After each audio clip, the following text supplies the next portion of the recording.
Supposed to be coming soon. What's going on? What's going on? Silver. I'm sure there are many of you out there that have called and haven't purchased yet for whatever reason. That's up to you, but they'll stop for it. Two, not one, but two. One in Fort Pierce, one in Miami or Fort Lauderdale. Two of them. Then they have the raid in Fulton County. Now, I want you to have a little bit of whipped cream on this real quick here. The whipped cream on this is, after all that is said and done, Tulsi Gabbard went to Fulton County and she ran, so now we're finding out, given the authority to run the election integrity investigation. I'm going to go out on a limb here and say now we've had something else, another breadcrumb that has dropped today. And that breadcrumb that dropped today is that the president of Colombia is at the White House. This is the same president of Colombia who was trashing Trump a couple of weeks ago. He just happened to come in and bend the knee today and show up at the White House. This guy who was friends with Maduro, who trashed Trump for a week or two after Maduro was taken, is now at the White House in a private meeting. I'm looking to see if they come out and make a statement. I've got the television queued up, but as of right now, there's been nothing released. Hello. Thanks for joining in. Hello. We're talking about Colombia. We're talking about Medellin. We're talking about Yayo. This is the home for where the cocaine comes from. We're talking about probably a lot of those boats that you see get blown up. The guy who was trashing Trump is now at the White House bending the knee. I could be completely off base. I could be completely wrong, but you'd have to be really, really obtuse to not think what you're seeing isn't related. You can draw your own parallels from this, but you can look around online and you see not too many people are talking about it. Yet another thing that people just start talking about. Why aren't they talking about the president of Colombia being at the White House? You just saw a spot from Caroline Leavitt. She showed up and she's telling everybody what's going on in terms of Tulsi Gabbard, but she's not making statements. There's no press conference. Let's get to 1,000 subscribers. Let's get to 1,000. Like and subscribe. Private meeting that culminated with Caroline Leavitt coming out and saying Tulsi is now in charge. You guys can take that any way you want, but I'm pretty sure I take it. I'm looking at things from 30,000 feet and going, hey, this stuff all makes a lot of sense. Oh, thank you. Now. Thank you. And I think the biggest takeaway from it, silence. Absolutely. No, I'm not going to renounce MAGA, man. When Trump leaves, I'm going to still be about America Great Again. It's all good, Skip. Thanks for joining the chat. President Trump. Name's Deunta. Thank you for joining in. Yesterday. It's only a minute long. I want you to hear this. Like and subscribe, everybody. Thanks for joining in. Let's get to 1,000. That are so crooked, and they're counting votes. We have states that I won that Joe I didn't. No problem, Skip. Thanks for joining the chat, though. Georgia, where they were able to get with a court order. I don't mind you being in my chat. I'm a Trump supporter. You don't gotta be a Trump supporter to be in my chat. In Georgia. Everybody welcome. Just to be no bot. Just to be no bot. So on Monday morning, I think Dan went on at 10. I think President Trump was on his show at 11:30. And so, again, you start putting things together chronologically. And I've gone through the dates. And then yesterday, he's like, you're going to see some things. And then today, you see something. You saw two things. You saw the president of Colombia show up at the White House and Caroline Leavitt announcing that Tulsi Gabbard is in charge of the investigation. Interesting things come out. But, hey there. What's up? I won that election by so much. Everybody does it. They put a woman in jail, Colorado. Put a woman in jail. Talking about this shutdown. What's going on with this situation again? Because she was a voting inspector. She was in charge of a voting area. And she saw boxes of votes come in. So she went over to check it. And they put her in jail for voter manipulation. And she's still in jail. And they better let her out fast. And they're suffering a big price, Colorado. They have this woman in jail who's 71 years old and probably has cancer. She's sick. And they put her in because she challenged Let's get to 1,000 subscribers, everybody. into a box, Let's get to okay? 1,000. And they didn't put them in jail. This was during Biden's term. The worst president in history. And we had some bad ones. I mean, look, Barack Hussein Obama, I call him the Great Divider. People couldn't stand him. If you mentioned his name, they go crazy. They start booing the hell out of him. We had some real... Everybody, welcome to my chat. There's going to be no bot. That's all I ask. Other than that, let's have some fun. We can agree or disagree. I can learn from you. We can learn from each other. Learn from all each other in this chat. So let's have some fun. Happy Tuesday. My name is Deunta. Like and subscribe. Let's get to 1,000. Let's have some fun.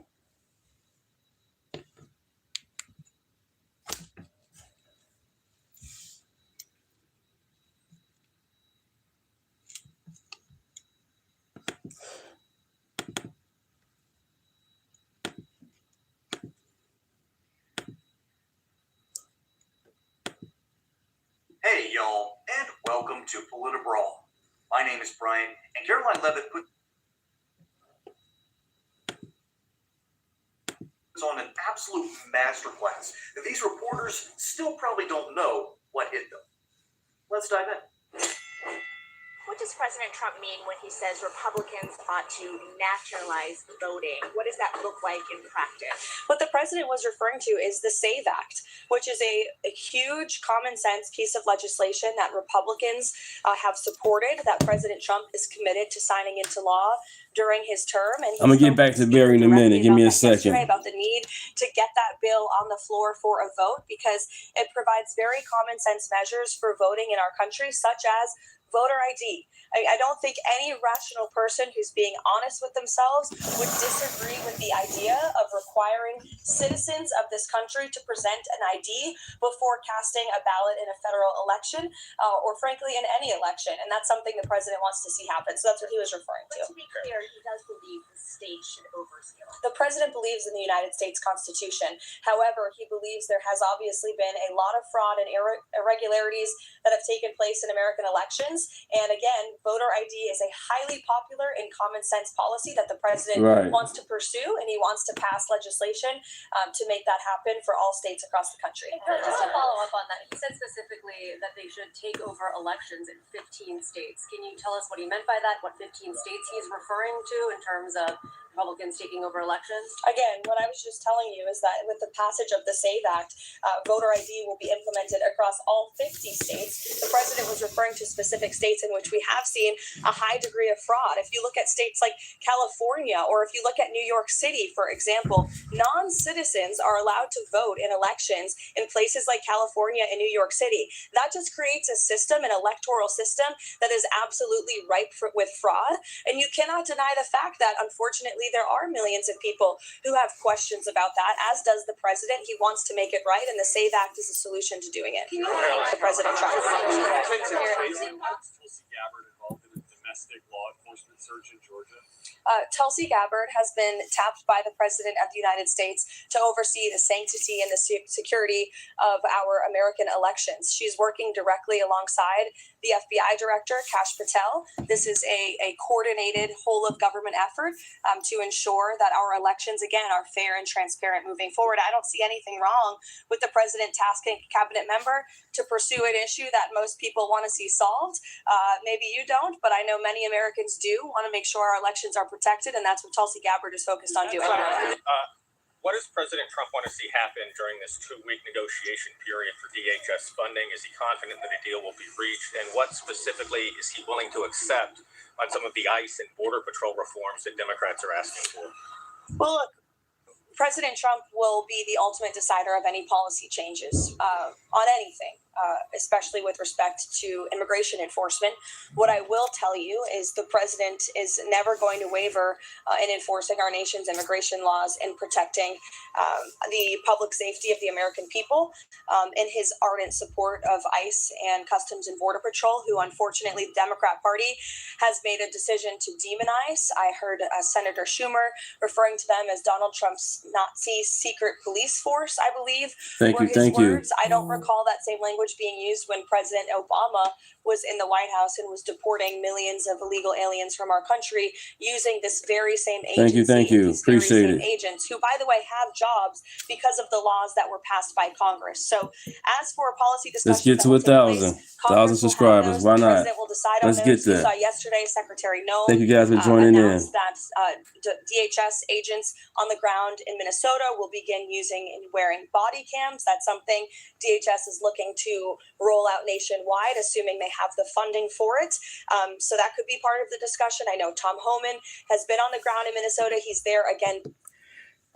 It's cool. You can call all the names you want. It's okay. I'm a Trump supporter. You don't got to be one. But I'm glad you're in the chat. Appreciate it. Today for direct dialogue with state and local officials to move these conversations forward as well. And I think you'll be hearing more from Mr. Homan tomorrow on some of the progress that has been made. So look, we're willing obviously to have this dialogue and to talk and to listen, but we are not going to concede in enforcing our nation's immigration laws and delivering on the mandate the president was given by nearly 80 million Americans to deport illegal alien criminals from our country. Man, talk about putting on a clinic, okay? Caroline Leavitt just basically told all these reporters in no uncertain terms, Trump is in charge, you don't get to dictate policy, and guess what? The Constitution is still supreme. These reporters don't get it. And it's not exactly their fault. They're specifically screened because they don't get it. They're specifically asking these questions because they don't get it. And it's because they're trying to tell people a certain story that isn't true, that isn't real, that isn't happening. For decades, Right, Rage, definitely that. Trump is on it. Level has been quietly in decline. And according to the Cleveland Clinic, nearly 1 in 10 men over 50 MAGA, have baby. clinically low testosterone. So guys, if you're in your 40s, it's already declining. But here's the problem. Low T is often defined as under 300 natural aging, but it's your hormone, with 2 reasons for that word. But I'm calling it... What's up, Cash? Just chilling, sharing some information, everybody. Just sharing some information. The whole point and purpose of this, of what they're doing in Minnesota, is because that's one of the few areas that Democrats really control. They control Minneapolis, St. Paul. Thank you, guys. Thank you. Let's get to 1,000, everybody. Appreciate it. Deunta from Rockford. Now, thank you so why much. is this the case? Because we can then point to, well, this did happen in Memphis. It did happen in Los Angeles. It didn't happen in D.C. What that should tell you then is either local leaders are willing to say, hey, ICE is here to help out, the National Guard is here to help out, and the people are actually very, very appreciative of it, or B, there's something very, very weird going on in these towns. Different communities want different things. That's natural. And Caroline Leavitt is simply telling these reporters, hey, we're trying to do what the law told us to do. Okay, this is what we have on the books. Our Constitution says, yes, we are allowed this much power. We're trying to use it properly. Which means the media either knows this and doesn't want to report on it, or they know it and can't afford to. This is a terrible conclusion I keep on coming to. Because the issues that she's talking about are unusually popular. They're over the 50% threshold. They're outside of the range of, well, maybe we got the poll wrong. No, 60% of Americans want this. They want to deal with the illegal immigration issue. Which means that either people know what Trump is doing and just don't like him for some reason, or they know what's true and just... We know what's going on. Trump doing his campaign told you everything he's going to do. Word for word. Keep on winning. So much winning, get tired of winning. Let's go. MAGA, baby. Refuse to hear it. That is the state of our modern media. And it's an awful state to be in. It's almost as if our First Amendment has been completely co-opted, warped, and twisted in order to spread an agenda that is not in the interest of the American people. This is a very interesting time to be alive, and I'm glad I'm here for it. But I'm also sad to see it. We have an illegal immigration issue. Under Joe Biden, a ton of people flooded past our border, and we keep winning, baby. Yes. For the Like and subscribe. Let's do it. Which Obama is actually doing a halfway decent job. We gotta make sure we get out there and vote for common sense too. When it comes to midterms and voting, make sure you vote for common sense, people. And they're doing what they need to be doing. So that means... Appreciate it. Thank you, guys. We have had a weird situation. 40 people in the chat. Let's get 40 subscribers. Why not? The political party has tried to subvert the will of the people. Or we've had an entire political party basically doing weird things because they think it's the right thing. So they either know the right thing and refuse keep growing men out of women's bathroom. That type of common sense. Or they know the right thing. Stop trying to have our kids take these hormone blockers. Yeah, vote for that type of common sense. You know what I'm saying? That is how weird our political discourse has become now. You either know the truth and refuse it. Yeah, great. I'm happy. Nick Minaj is with. Will never tell you who is. Billie Eilish bought her first house, this $4 million house, when she was 17. Let that sink in. She bought another house recently for $14 million. And I've told you many times, as much as they scream on television or on a stage, they absolutely use conservative principles in doing and dealing in their own financial affairs. When I've said it because I knew it, because I saw it. And so many people, if you understand that right off the bat, that they're lying, that every single one of them have trust and nonprofits, and they don't give to anything really unless they can get a deduction or something associated with it. They're going to use everything possible. What? Tell me what? I'll say it.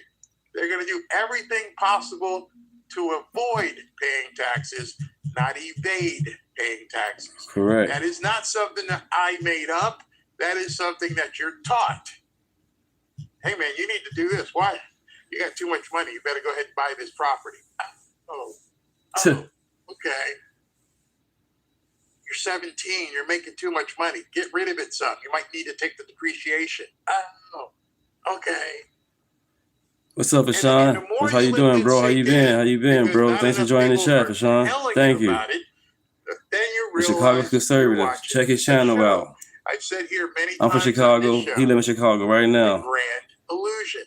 What up? Step right in. Trying to get to 1,000 subscribers, bro. Get your ticket to the Trying to get to show. 1,000. Thanks for joining the chat. And as long as you realize that's what's going on, that you don't take anything these people to heart. You just say to yourself, nah, they're all full of crap. And many people who have a microphone and lights and a camera. Yeah, Mr. Panel too. Crap. You have to do your own discernment. I'm ready when you're ready. To understand at that point what you're seeing for the most part is a show. And what you're going to see this weekend is a show. We'll talk more about that in a second. Let me take a profit break, as Rush used to say. Appreciate it.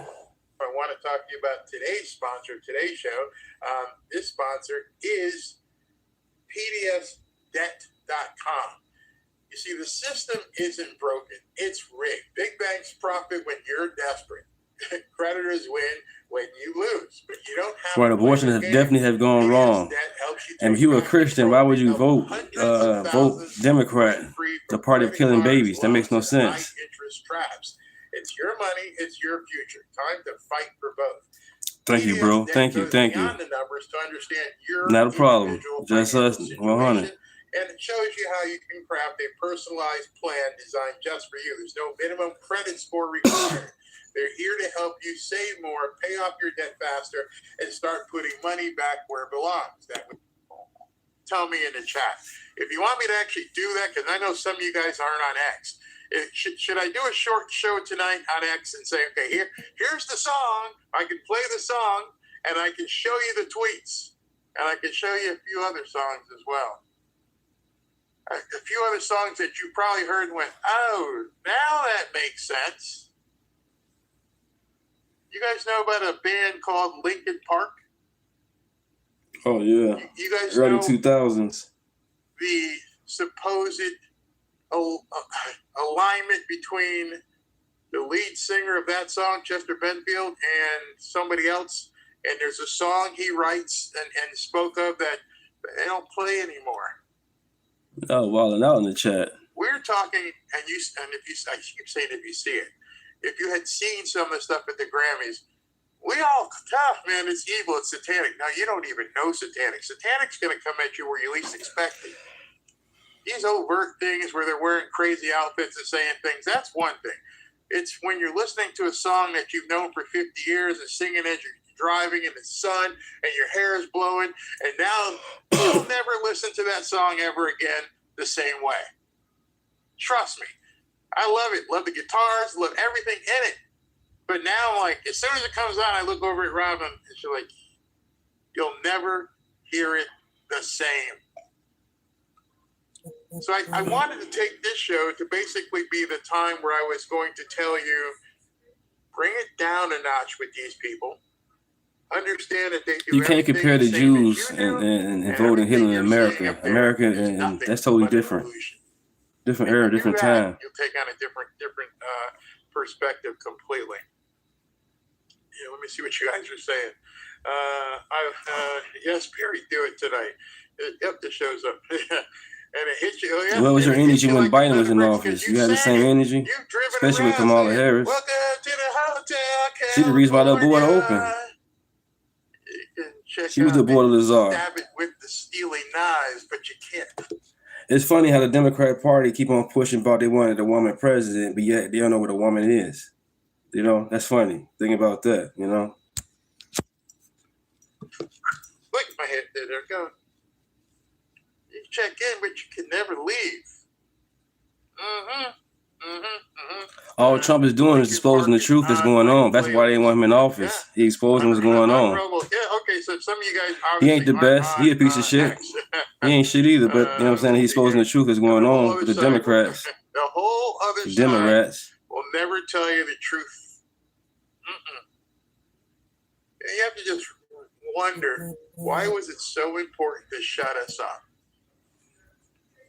Hundreds of thousands. We know Biden not in office, but it's his fault that we at right now. Let me just tell you, that's my biggest reason for being pissed off. And also his reason why we in trouble now because you voted for him. It's your fault too. Because they could do and say what they want right now, but they weren't in the trenches years ago. Yep, Democrats. They weren't the ones who got booted off because of what was said, what wasn't said. We know. Like and subscribe. I should say that. We have a really good understanding of what, Epstein may have and may not have done. We've known it for quite some time.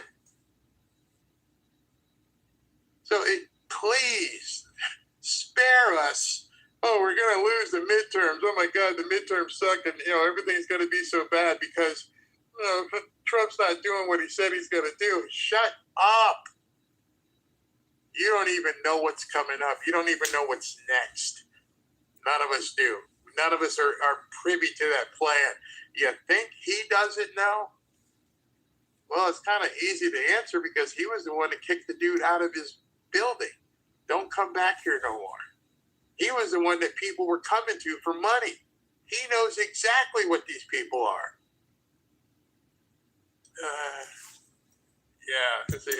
No, you're right, just like Trump. Yeah, and that's why I want to know what Nikki Michelle is saying. Okay, I'll do it tonight. I'll have to do it on a jump over. There's no way these people here would like it. Yes, everyone listen. Kid Rock is having an alternative show for halftime for real people. TPUSA is doing that. Good comment here. Problem is, it's not just Hollywood; it's everywhere.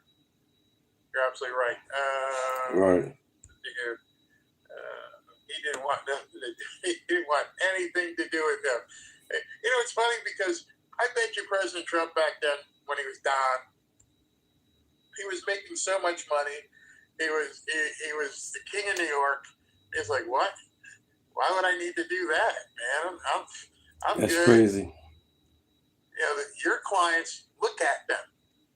Look at, I'll get myself in trouble. I don't want to get in trouble. Anyway, let's go on. What she has to say about it now. About that one. I think it's a whole lot of word salad. I think it is a lawless and naked activism from the bench. it looks like we will be bringing this to the Supreme Court. We believe we will be vindicated. Dana, this is a program, temporary protected status, that is designed to be temporary. Haitians were given temporary protected status 15 years ago because of an earthquake.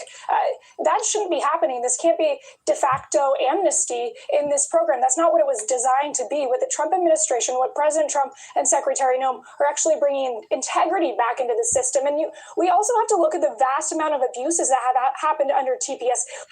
No problem. So that was Tricia McLaughlin from DHS. And segueing into this next segment here that I want to talk about is the judge who said that President Trump couldn't end temporary protected status of Haitians.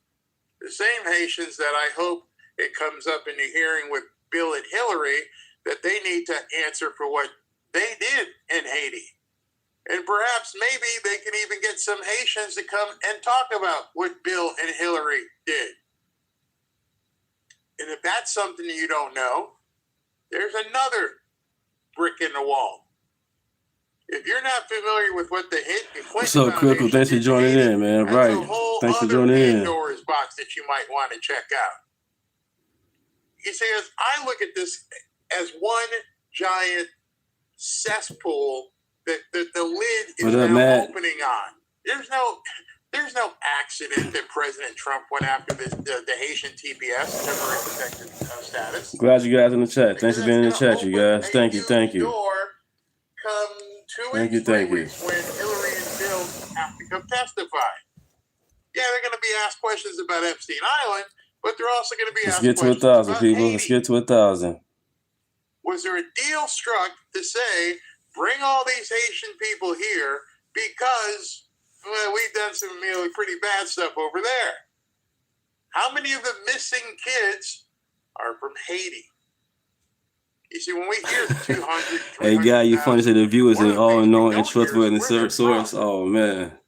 The cackling hens. There's been no breakdown that, there's 50,000 from Mexico, 80,000 from Haiti, 60,000 from Haiti, just 300,000, big number. How many of them are from Haiti? Living down here in South Florida, I have, a unique perspective. Robin and I have employed, we've been friends, we've done business with many people from Haiti. And we watched as the explosion happened and all these people showed up here. And then, Ron DeSantis has been doing a good job, but then they shipped them to all of our other areas of the country. And so President Trump decided it was time to end temporary protective status, temporary being nowhere near conservative. And as you heard Tricia talk, a judge decided you can't do that. You can't end temporary protective services status. At which point the judge went into a complete dissertation in her answer or her opinion. And I always love that, how they always say what a judge says is an opinion. Because that's the least of a judge should not be giving, quote, an opinion unless it's an opinion specifically about this issue. Meaning temporary protective services. Soul, you know it. Is a president allowed to end temporary protective status? That's it. That's it. Your opinion is based on a very simple, narrow, focused law. A law passed by Congress that was agreed to and in place even when Joe Biden was president. It is a law. Yep. The law. Is the law not no opinion. Constitutional? Is the law valid? Is the law in place? That's all that district court judge was supposed to render. Is the President of the United States allowed to end temporary protective status? That's it. But that's not what she did. She went into all kinds of moral reasons why it wouldn't be good. When you read that decision, It reads like Mr. Rogers wrote it instead of a judge. She quoted the Bible. She quoted her feelings and the moral aspect of kicking these people out of the country. Nobody asked you for that. Nope. Not one person said, Judge, can you give us your opinion on what you think Trump is doing to the country? No. You got a document that said, this is what we're suing for. Is this legal? And she gave all kinds of other things. Trump's an authoritarian. She actually said that. Trump is this, Trump is that. The Bible says we should do right, this. It's law. Yep, now, exactly. Many of us are Christians. Exactly. Both of you guys on that point. Has nothing to do with the four letters of what's written. And she didn't adjudicate anything based upon what the four corners of the law said. Her heart was broken. Trump's an authoritarian. It's not moral. And everybody that has any brain has looked at this thing and go, the Supreme Court, again, because this is the same judge who already had the Supreme Court wipe their butt with something she said, and she just issued another thing, which they will summarily wipe their butts with. Crazy. But I think even Trisha, and maybe she's not allowed to say it, the problem we are seeing is why the panicans and black pillars and the idiots, who I'll call them, are missing this entire thing. Why there's a methodical way for what President Trump is doing, even with the SAVE Act. Because you have to realize at this point, she knows they're going to wipe their butts with her decision. She knows she's going to be ridiculed and they're going to go throw this thing out. But she also knows that may not happen April, May. You see, everything these rogue judges are doing, from Bo Asperger and this woman, every single thing they're doing, they don't care that it's going to get thrown out eventually.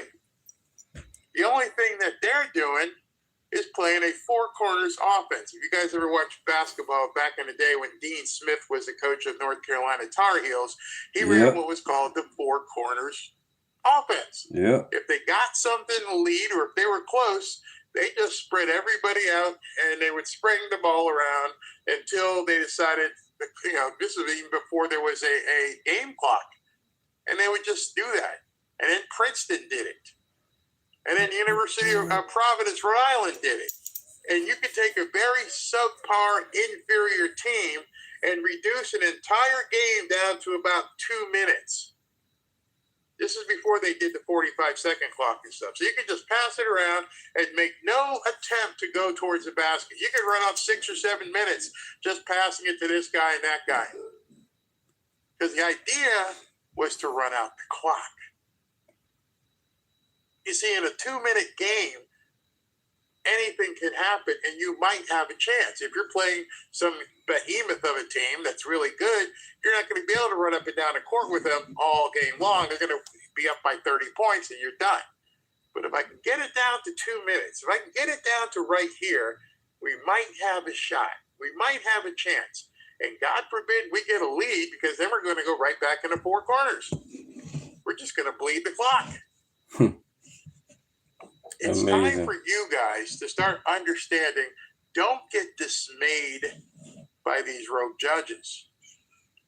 Be upset as to what the actual game is being played. They're trying to take everything they possibly can, right up to October, November, where nothing has really happened. They're trying to stymie him. They're trying to keep him in a box, and so that they can run out the clock and maybe have to do a couple things in September, October. So it's not the fact that this judge or judges keep making stupid decisions. They know it. You have to know it. You can't get dismayed. Okay, they're probably going to throw it out of court. What's going to happen? Because everybody knows what the game plan is. And the only way to stop this game plan if you're keeping in the back of your mind, we talked about this already, where if Tulsi Gabbard ends up finding that things were stolen and the votes, we can't undo that election. But again, that's not the objective. The objective is sometime, probably about August or September, for all the information to come out that these people are nothing but scumbags. You already know this. Right. You have no doubt. But the public pressure. They're on both sides. See, I have this maybe rose-colored glass view of things, is that most people, not all, most people are inherently good. Most people get up, they go to work, they work for 20, 30 years, they take care of their kids, their family, and they might even be Democrats. But they're not scumbags. Some of Robin's family, diehard Democrats, my family, diehard Democrats. But at the same time, they don't want to feel cheated. They don't want you to feel cheated. They're like, did they really do that? Did they? And as more stuff comes out, you're seeing some Democrats. I'm not talking about lefty loons. Democrats are starting to go, this isn't making much sense. They did this, they did that. I didn't know. I thought it was just the Republicans making noise. You see, the biggest weapon we have right now isn't the judges, isn't Trump's executive orders. The biggest weapon we have that many of you are not using is your power of disclosure. That's why they shut us up. That's why they kicked us off X. That's why they kicked us off Facebook. If people can't disclose, if they can't shine a light on what the hell is happening, then the good people will never find out. The good people in your neighborhood who watch CNN and MS Now and everything else, they don't know what's happening, but they will. And that's what you got to pick up your mantle and start doing your work. That's your soldiering that you have to do right now, because as this stuff comes out, people are not going to like it that people cheated. Right. They're not going to want to hear that other people who they counted on cheated. You know, when I was playing ball, and I'm sure you know as well, I would have done anything to have XYZ team beat it. Anything except cheat. I'm not going to trick somebody. I'm not going to, basically hold somebody's hair. I'm not going to do that. If I can't beat you straight on, then I can't beat you. Right. And nobody wants to be that person. I mean, you see it in games now. You see pass interference. So you're doing whatever you can, but, you get caught. Everybody on the field and everybody on television looks at you like, damn, man, you did that? Think about how your neighbors who might be anti-Trump, but not full TDS, or they may be a little TDS because they don't realize, shit, they did what to kids? Yeah. Are you serious? Yeah. They cheated? Yeah. They stole votes? Yeah. I'm not down with that. Crazy. Just keep disclosing. Just keep disclosing. Just keep disclosing. Make that a part of your daily activity, and you'll see things change. Let me get going. Okay, I'm getting a lot of questions about the zombie filibuster, what it means, and how we break it. First of all, let's talk about what the filibuster is. The filibuster has existed as long as the Let's get to 1,000. Existed. The idea behind it Why not? is to allow for and encourage open debate. For the first 150 years of the Senate's existence, more or less, open-ended, unlimited debate was the norm, meaning as long as any one senator wanted to continue debating something before the Senate, that debate would continue. It wasn't until 1917 that the Senate adopted something known as the cloture rule, allowing for a supermajority of senators to vote to end debate. So that even if a few people wanted to continue, if that supermajority existed, you could shut down debate early. Initially, that supermajority threshold was set at 3/4. A few decades later, they changed that to 2/3. A few decades after that, they changed it to 3/5. Where it stands today, that's where we get the number 60 votes to bring debate to a close. over time, it's morphed into something it was never intended to be, and what the rules don't make it. It's turned into a de facto, what people perceive as a de facto 60-vote requirement to pass most legislation. That's kind of deceptive, even though there's some truth to it as a practical matter. In reality, it's often used these days, the filibuster, the cloture rule, that is, not to protect debate, but to make it unnecessary, to obviate the need for it. And that's kind of a problem. So the key to ending the zombie filibuster is to make senators speak, make them actually debate. Because right now they've got the benefit of the filibuster without actually having to without having to speak. If we make... So, in other words, what he's saying, that's Mike Lee, Senator Mike Lee from Utah. You've seen some of these senators. You've seen what they look like. Somehow we got away from the point of, you want a filibuster, go for it. You know Mitch McConnell ain't getting up there. Correct. The will of the people. You know Susan Collins isn't getting up there. We the people, You know a bunch of these people, what's his name? Nadler, even though he's in the House. They're not going to be able to do a natural filibuster. That's why they made it easy on them. Look, we're going to pretend as a filibuster, and we'll take these votes that we know will never get passed, but we never actually do the filibuster. So when you hear people saying about let's nuke the filibuster, understand what they're saying. They already nuked it. We need to unnuke it. We need to make their asses especially stand Illinois up there for 12 or 14 hours. You got something to say it. No food, no water, no pee break. Go for it. And now you start thinking to yourself, wait a second, I know this person can't. I know that person can't. And that's when you start realizing the filibuster was already nuked.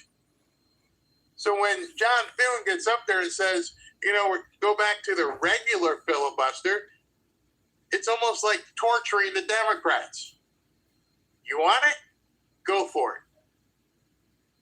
And then see how long you can go.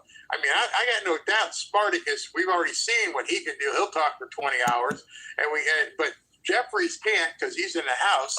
So it's only the people in the Senate who would have to get up there and filibuster. How you doing, John? And if you make it not do the zombie filibuster, but thanks for joining the chat. Unnuke it and make them stand up there. Thank you for subscribing. Thank you, guys.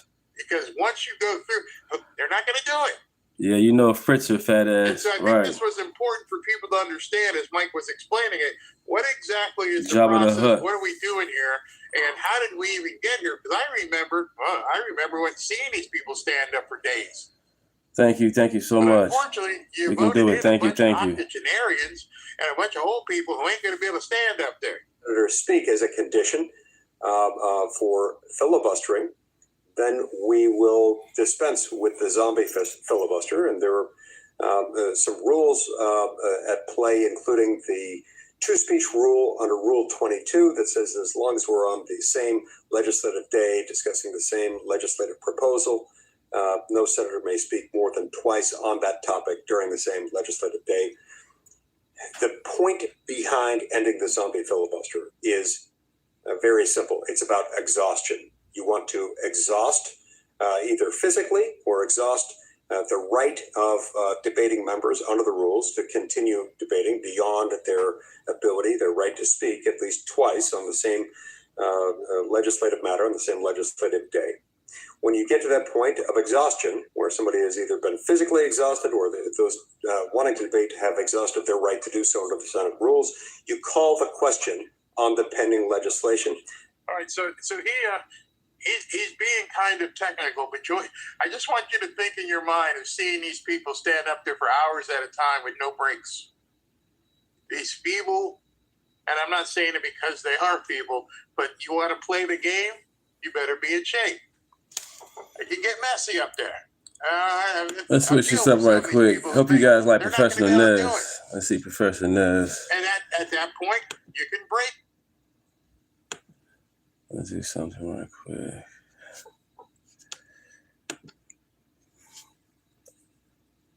Let's make this look juicy.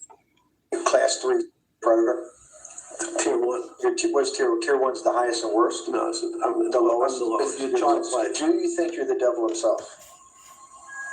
No, but I do have a good mirror.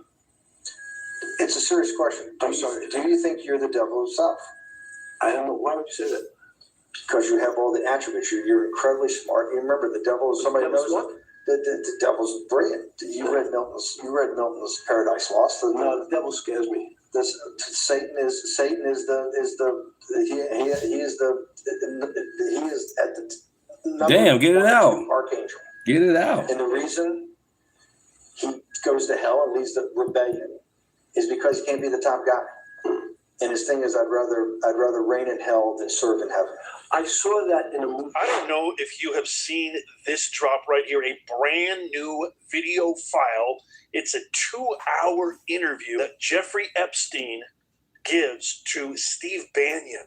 This was found in the new Epstein file drop. A lot of people thought, and myself included, this is totally fake. It's a deep fake. It's not real. This is artificial intelligence.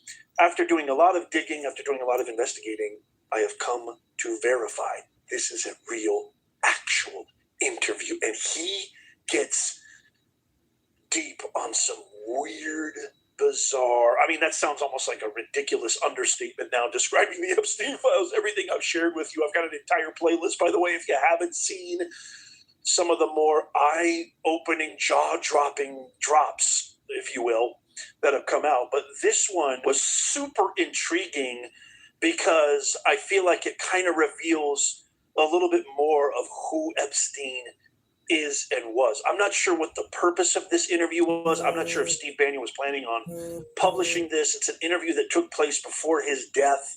But I have, and it's over 2 hours long, but I'm going to share with you some gems. I might do an entire live stream. As a matter of fact, let me know in the comments. Hey, Nez, I would love to see that. If you want me to do an entire live stream showing the entire interview and commenting on it, I'll pause it from here to there and just kind of talk and discuss with you guys live. If you're interested in something like that, let me know in the comments down below. This is one of the more fascinating clips. Here's Epstein telling Steve Bannon that there is, quote, no question, end quote, the soul exists, but science can't explain it. Apparently, Epstein was fascinated with philosophy. Wow. Schrodinger wrote a very famous book about what is life. He was trying to figure out a way, can he describe the difference formulaically between things that are alive and things that are dead? The answer is no. The things that are alive in my world are miracles, not magic. Magic has a bad connotation. You don't believe in the spirit or the soul? That's what animates people, is your spirit or your soul. That's no. Have you ever seen someone die? When they die, their spirit leaves. Their soul leaves, no question. So there's no question to you. No question. There's no question to you that there is some animating life force within us that leaves when you're dead. Yes, in fact, I refer to the soul. There's obviously a certain the questions in the past. Even though people would normally think you were soulless. So thank you. Have you talked about you actually believe in it and have done some thinking about it? Is pretty shocking in its own right, isn't it? Well, again, mathematics, Leibniz thought. So Newton was at Cambridge, and he was the head of the math department, right? He's a professor, essentially. Yes. But was Leibniz a German professor? Yes. But what Leibniz said is... Yeah, I'm showing you something Epstein. I have no issue about showing anything Epstein at all. Trust me. If Trump is in there, get his ass up out of there. But here you go. Check it out. Like and subscribe. The soul is so strange because God took chemicals, which is simply the material, like tables, and he somehow made this material able to have a thought. How strange is that? Not only does it have a soul, but this some way it was put together that this material substance is able to think. So when you say to me, it's obvious to everyone that there's such a thing as a soul. Something about that clip juxtaposed next to the clip where Steve Bannon says, "Are you the devil?" And it's interesting how Epstein doesn't even flinch. He makes a joke of it. No, but I've got a good mirror. What does that mean? No, but I've got a good mirror. In his New York accent. I got a good mirror. Why would you say something like that? What am I, a Schlemmy on wheels? it's interesting how those two clips seem to be related. I didn't even do that on purpose. Where it seems that Epstein is saying that there is no such thing how you doing, as, MT? God or the afterlife or something like that. That he's alluding more to kind of the intellectual notion of existence rather than the spiritual. But I don't know. I could be reading too far into it. Let me know what you think. Here's something Epstein said that I thought was really weird about teaching kids how to write is the wrong thing to do. And one of the things that people won't enjoy, it turns out that potentially one of the bad things to teach children is how to write. It's writing, reading, and arithmetic was supposed to be, everyone's supposed to be taught. But writing forces you into a very narrow channel of thinking. You have to write in a certain form, in a certain way, in a certain linear pattern. So your thinking becomes somewhat narrow. The reason I brought up writing is one of the recent discoveries of mine with respect to Socrates, Plato, and Aristotle, is they never wrote anything. They spoke, and people around who could write wrote. Socrates could think. So that was Jesus of Nazareth was the same way, right? Never wrote anything. I thought he was a carpenter. He was a carpenter. Didn't he need like a little carpenter's tool? I don't get that. But at least his written record. Right. One last thing. Sure. Thank you for having me to your house. MT, be funny. He doesn't know anything about history. He doesn't know anything about literature because Plato's dialogues, it was Socrates who was the orator, and Plato and Aristotle wrote all the time. I mean, Aristotle was a philosopher. He was a teacher. So was Plato. But Plato's dialogues, one of the most famous written, literature texts on Socrates.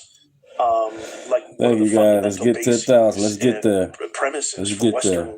thought. Thank you guys for subscribing. No, Thank Jesus, you so much. I mean, we don't know. It didn't write anything down. It was, the apostles who essentially started Christianity after the resurrection of Christ, which was the kind of defining moment in history. I give Epstein a little bit of. It's kind of crazy for me to say I give this creature any kind of credit at all, but I don't know. I never, even Hitler, I never thought you should dismiss evil as just pure evil, even though it is. I always felt like you should look at it and maybe even in a weird way respect its evilness so that we can learn from it, defeat it, triumph over it, and never allow it to happen again or occur again. But then again, who am I? Because now you see that? Blessings to everybody, man. Thank you, guys. Evil, you wouldn't. Thank you. Good and evil are kind of interchangeable. This is God's realm, not Professor Nez's realm. I leave it up to him. I will say this: Epstein talking about oral tradition, speech, oration. I wish I would have gotten more of that. As good as I think I am, there's a lot of things I'm bad at, but when it comes to this, I think I'm one of the best. I wish I would have gotten that earlier. I'm trying to instill that in my kids.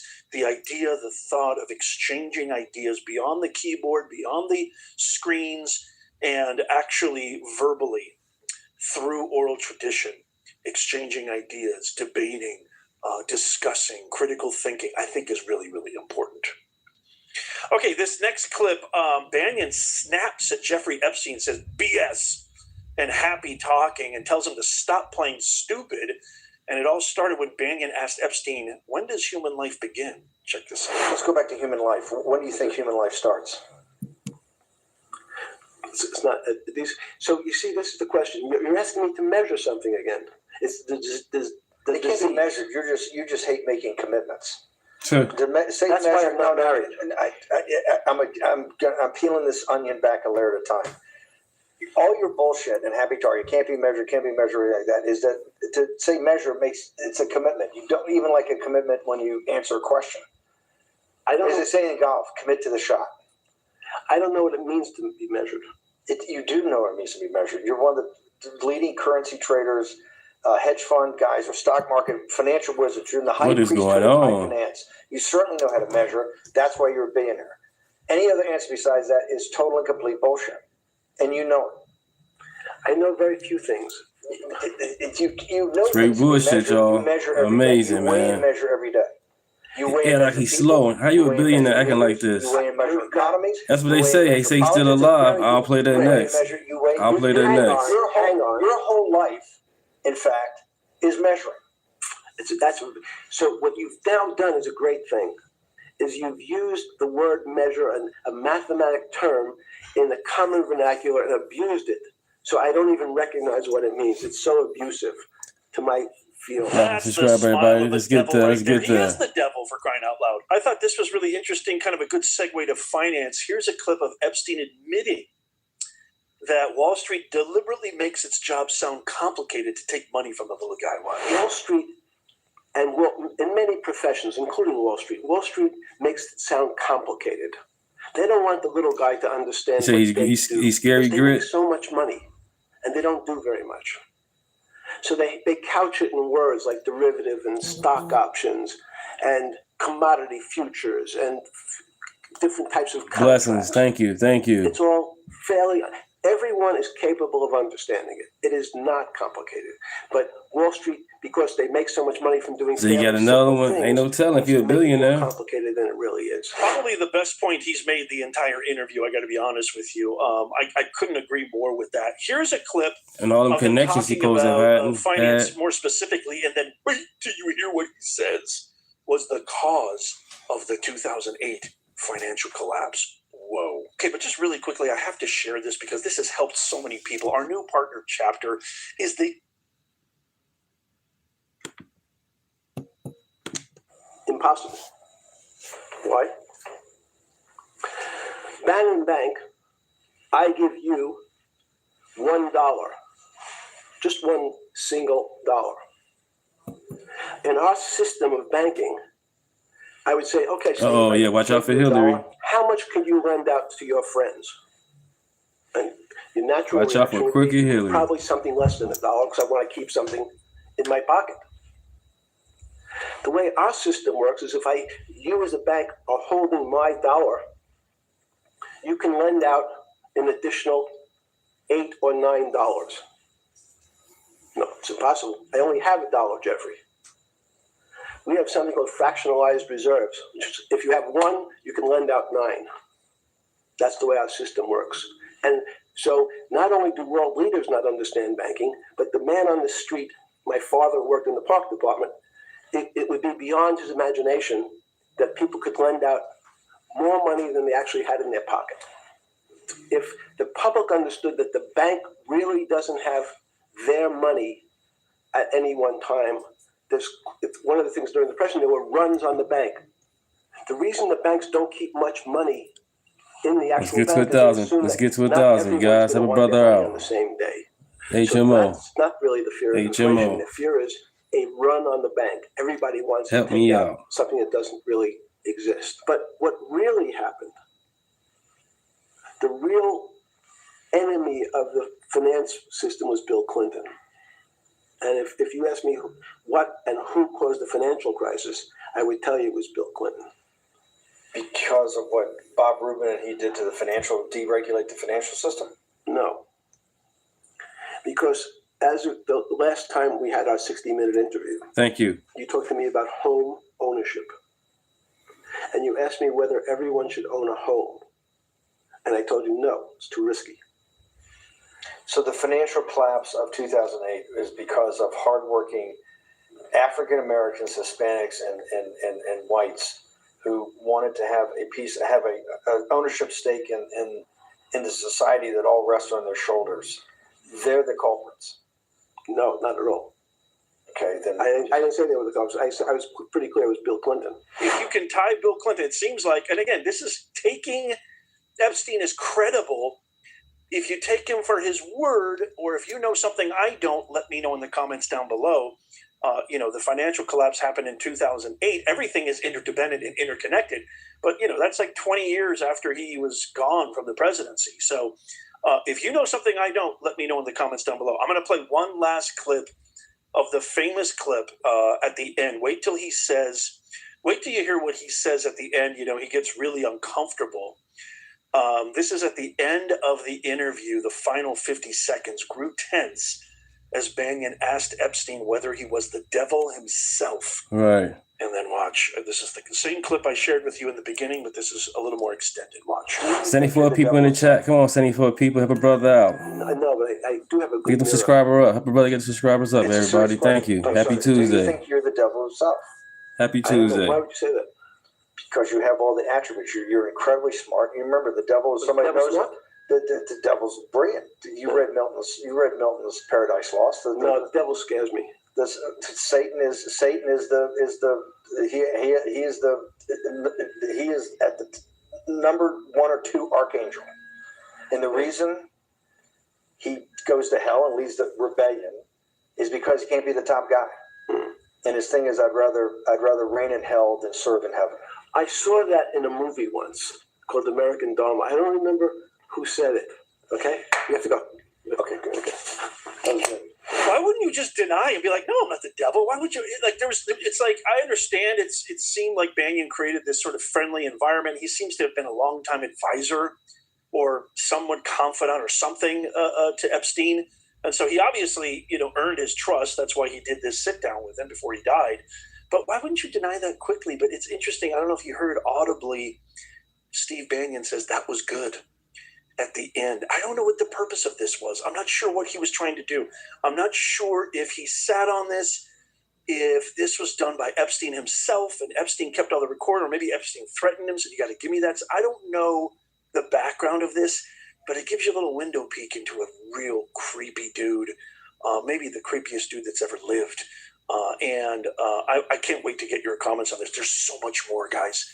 There's so much more. Stay tuned. Make sure you follow, subscribe. Our free newsletter, if you want to sign up.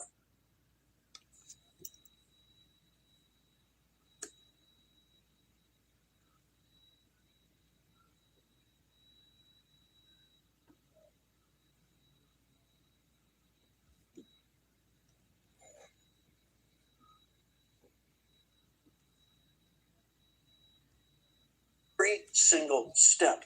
Process. Look at my hand right here. I'm literally shaking right now. That's not coffee.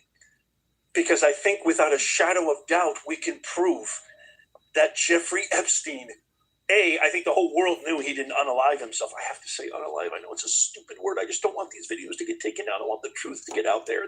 They essentially take these videos down if you use certain language because kids will end up. Anyway. I know, I'm frantic, I'm crazy. We have now new evidence in the new Epstein files drop. It just gets crazier and crazier. I've done an entire series of this. Oh my God, I'm going to tell you everything. I know what you're thinking, Nez. You're completely nuts. I'm not completely nuts. You know me. I always back everything up with evidence. I'm the most skeptical skeptic in the skeptic tank. Did I just say that? Yeah. Nobody's more skeptical than I am. When That's crazy. Stuff come across my desk, I'm always the first to go, that is complete BS. This is not clickbait. This is not sensationalism. This is scary, which is why I'm shaking. Okay, let me catch my breath. The individual who anonymously posted on 4chan the morning of Epstein's death, August 10th, 2019, claiming he witnessed weird happenings at the prison before Epstein's death, has been identified in the Epstein files. If you're wondering what in the world is 4chan, I'm going to show you the post. The post is insane. Then I'm going to show you the proof and the evidence that this guy actually worked at the prison. He was actually a legitimate person, because this post got so much pushback for being completely false, just a way to draw attention, a bunch of BS. 4chan is like this anonymous website board where you can literally post anything about anything. It's completely 100% anonymous. Thereby, it's sort of one of those websites that's supposed to nurture and cultivate truth-telling, and you get all sorts of weird stuff on there, and cool stuff, and interesting stuff, and BS stuff. But this was one of those things that... Let's get that, people. Thank you. Like and subscribe, everybody. Appreciate it. This post came on this anonymous website board, and I'm going to read it for you. Exactly what it said. It's so haunting. It's so insane. And then I'm going to prove to you what the new Epstein files showed. So buckle up, children. This is going to be a ride you're never going to forget. Okay, but just really quickly, I have to share this because this has helped so many people. Our new partner chapter is the easiest, most convenient, most straightforward way for you to solve all your Medicare problems. Not one of these people who has depression or anxiety. After this, you can see at the very top of this post, it says anonymous, and you can see the date. That was the morning of that the whole world was told Saturday, August 10th, 2019, that Epstein unalived himself. But check Right, surprised he's still alive, right. Not saying. Thank you guys so much. Thank you. Name is Deunta. Thank you so much. Let's continue. Anything after this, please do not try to dox me. But last night after 0415 count, they took him medical in a wheelchair, front cuffed, but not one triage nurse says they spoke to him. Hey, by the way, guys, I am not one of these people who has depression or anxiety. So if something happens to me, please let this record show that I'm fine. I'm happy. I love my life. I love what I do. I love my kids. I love my wife. I'm kind of getting scared here even sharing this. Oh, okay. Sorry. So not one triage nurse says they spoke to him. Next thing we know, a trip van shows up. We do not do releases on the weekends unless a judge orders it. Next thing we know, he's put in a single man cell and hangs himself. Here's the thing. The trip van did not sign in. Not. Look, he capitalized. Let me zoom in a little more. How you doing, John? Thanks for joining in, John. Here's the thing. So, I mean, you can tell by the way that he's writing this, he obviously, you know, and this is why a lot of people took it seriously when it first was posted, and since shared all over, but there was no verification. There was no proof that this guy actually was real until now. But you can tell by the way that he talks about the process, the protocol, you know, what normally happens when somebody, you know, needs medical or what have you. He really understands, and we didn't know it was a he until now, right. what the whole entire process and system is. Thank you. So here's the thing. The trip van did not, I really apologize. I'm shaking right now. Did not sign in, and we did not record the plate number. And a guy in a green dress military outfit. Oh, it gets creepier and creepier. So, did not sign in, did not record the plate number. And a guy in a green dress military outfit was in the back of the van, according to the tower guy who let him through the gate. This is what I highlighted. You guys, I'm shaking right now, but I think they switched him out. Oh my God, the hairs on my arm are just, I'm sorry. I know. You guys might think I'm being dramatic. Switched him out. Damn. Creepy stuff. So here is that same person and that same exact post that I just read for you directly from the anonymous. Like and subscribe, everybody. Let's get to 1,000. 80 people, 80 subscribers. Why not? This person has now been identified in the Epstein files. His name is Robert Grijalva. He's an officer at the Metropolitan Correctional Center in New York. He has been identified MT, no problem, right? If I played prison employee who posted this, claiming Epstein left his cell Friday evening, shackled in a medical wheelchair, while at the same time an unauthorized trip van arrived at the prison, which he believes took Epstein away the night before news broke of his death. The day after Epstein's death, U.S. Attorney Geoffrey Berman of the Southern District of New York opened a grand jury proceeding and subpoenaed 4chan, Apple. Thank you guys so much. Appreciate it. Let's get to 1,000, you guys. Appreciate you guys. Thank you. Name is Deunta. Identity. Let's continue. Following the anonymous 4chan post. That's really interesting, is it not? Grijalva's name is not redacted on his bank records included in the Southern District of New York subpoena response from Citibank for his 4chan post, and ties to the same prison officer, Roberto Grijalva, whose statements were released as part of the prison's investigation into Epstein's death. This is huge, you guys. Check out his bank statement. We now have validation that the 4chan post from August 10th, 2019 is a legitimate eyewitness account from an MCC prison guard that Epstein may have been switched out before news broke of his alleged. I have to say 4121. How you doing? Thanks for joining the chat. But let's just examine. Thanks for joining the chat. Like and subscribe. Look at this long view. Happy brother to 1,000. A series of 4chan posts from an MCC prison guard appeared claiming a body swap took place with a van arriving that didn't check into the prison and violated other prison protocols, like we just discussed. From this recent Epstein drop, we know the FBI investigated the person behind this post, and they investigated him hard. And it's now confirmed from bank statements affiliated with the subpoenas that I just showed you that the person who made those posts was an actual Metro prison guard named Roberto Grijalva. Roberto. But that's not all, because there's so Protect many that other man. anomalies as well.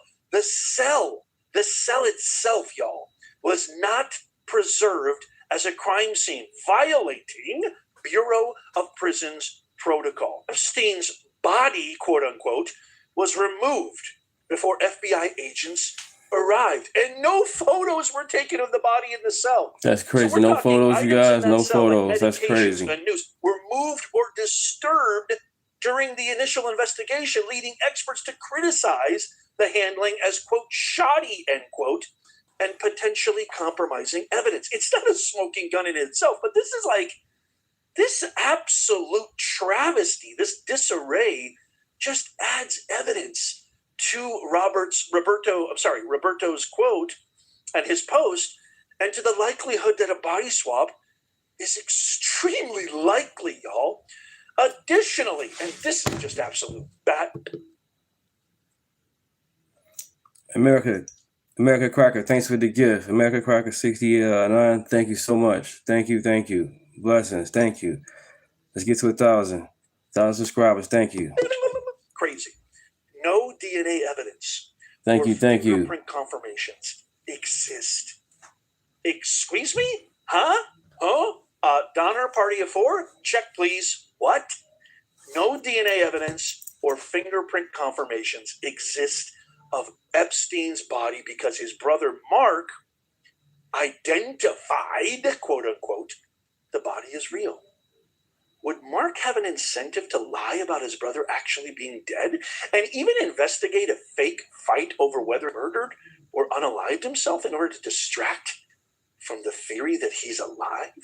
That's crazy, right? Very, very interesting. If you don't know about Mark Epstein, this guy, I mean, he's just as conspiratorial.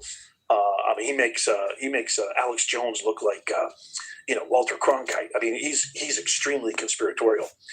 So if everything Roberto posted is true, what you see on your screen, as it very well may be, it could mean, y'all, this is insane, that Epstein is still alive today. He's probably having tequila shots on a beach in Tel Aviv, laughing. Maybe he's shit posting from an alternate account on X, because it just wouldn't make sense for them to swap out just to unalive him somewhere else. Now, I know what you're thinking. Believe you me, I exhibited that same level of skepticism. But if you look at the facts, if you look at the evidence, if you look at everything that ties and synchronizes to the fact that this was an actual person, this was an actual individual, this wasn't some anonymous internet, Momo who's just looking for attention. And the way that they systematically described every single step, process, and just going off of like my own intuition and my own hunch besides all the evidence. I always like to combine both because I've been alive long enough to know that life doesn't really operate on logic alone. And sometimes, no matter how clear, no matter how distinctive, no matter how concrete the evidence is, it still doesn't mean yay or nay either way. But my hunch, my intuition, my internal investigative antenna is just ringing loud and clear. And this could be a very strong possibility. If not, completely true, it's above 50%. I can't wait to get your thoughts on this. Please let me know in the comments down below. You guys, there was over 3 million. I have to turn French. I'm not even French. Million. I don't even know if that's French. 3 million. 3 million images, files, documents, videos. I've got so much more coming out. I have an entire Thank you, guys. Blessings to everybody. Thank you. Entire playlist. You gotta go check it out. I've been covering this. I've got so many more videos coming. I would highly recommend, because I know this video has gotten a lot of heat lately, the video that I did where we toured inside the actual penthouse, Epstein's penthouse in New York. It's everything your imagination could ever conjure. Take that and times it by 10. It is so bizarre and so insane. It's something right out of a Stanley Kubrick film. You got to go check that out. The entire playlist. I'll leave a link in the pinned comment, also at the in the pinned comments down below, also on the end card right down there. But please let me know what your thoughts are on all this. Is he still alive? And if you're watching, Jeffrey, come on my show. Come on my show. This would be fantastic. Break on a show that's outside the mainstream media. New media of the people, for the people, by the people. Real media. Nick Shirley media. The media of real, true experts. Not a bunch of hunky-dory hacks who've never seen anything real in their lives and live inside a well-lit, comfy studio. Come on my show, Jeffrey. I give you carte blanche. Let's make it happen. Let's shake the world if you're still alive, if you're watching this. Please, I can't wait. Hook me up. My DMs are open. You can email me. You can contact me. Leave a comment. I'd love to have you. Don't forget to tap that thumbs up, please. If you love America and you love the truth, our mission here is to make common sense go viral. Here's the playlist right here. As I said, I'll leave a link down below too. Tap my face right here. One more video in this. One more video. I'm gonna find something else. But this brand new video that is Professor Nesby on it. Of an ICE agent who absolutely smokes and thank roasts you. Paid radical leftist anti-American agitators. This is pure brilliance. Watch. Yes, families should be ripped apart by our energy. Like we should rip people apart from their families. Are you a man?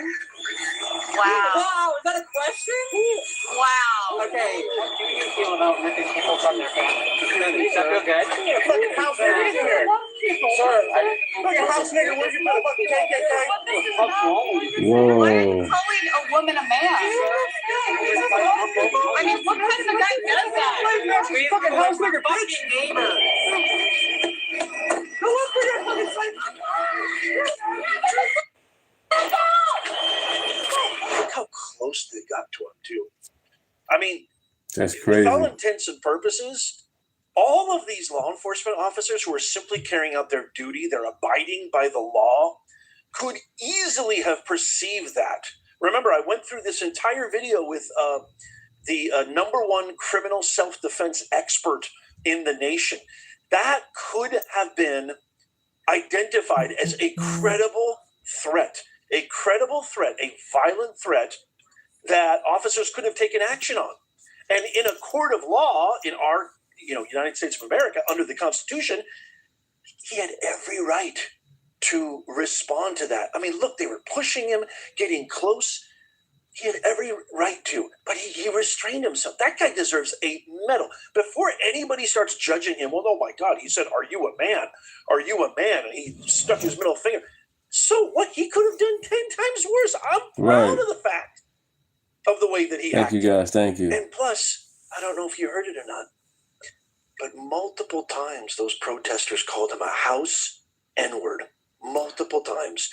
So what happened? I thought this was all about race. Remember the language they kept using and invoking? These unmarked vehicles are sweeping up brown and black people. These are undocumented immigrants. Right. I can't believe this. This is 1930s. This is Germany. This is, first of all, let's get to 1,000 people. Let's get to 1,000. Like and subscribe. Because that's part of the thank you. Like and subscribe. The criminals. These are the worst people on planet Earth. These are terrorists, gangsters, narco, illegals, cartel members, thugs. They have done massive harm to American citizens, massive harm to our kids. Never mind all the fentanyl they bring into our country, toxic poison. If they knew they were coming, that would completely blow their cover. So, of course, they're in unmarked vehicles. And the reason that they're fast is because of crazy nut jobs like you jeopardizing their lives and their family lives by doxing them all over in public, on the internet, on multiple platforms. Here you have a black ICE agent saying enough is enough with you nutcases. He says, what the F is wrong with you people? And he's absolutely right. And how do they respond? They respond as vitriolic, insane, nutjob, lunkhead racists, calling him a househead. So this has absolutely nothing to do with brown and black people sweeping. It has something to do with the fact that you guys need to create chaos. Listen to this. This is so important. They need their George Floyd moment 2.0. You think they gave a rat's ass about Alex Priddy and Renee Good? Every single Democrat leader, every single anti-American, radical communist, Congressman, Senator Obama, Soros, they were salivating when Renee Good got shot. They were salivating when Alex Priddy went down, because this is exactly what they want.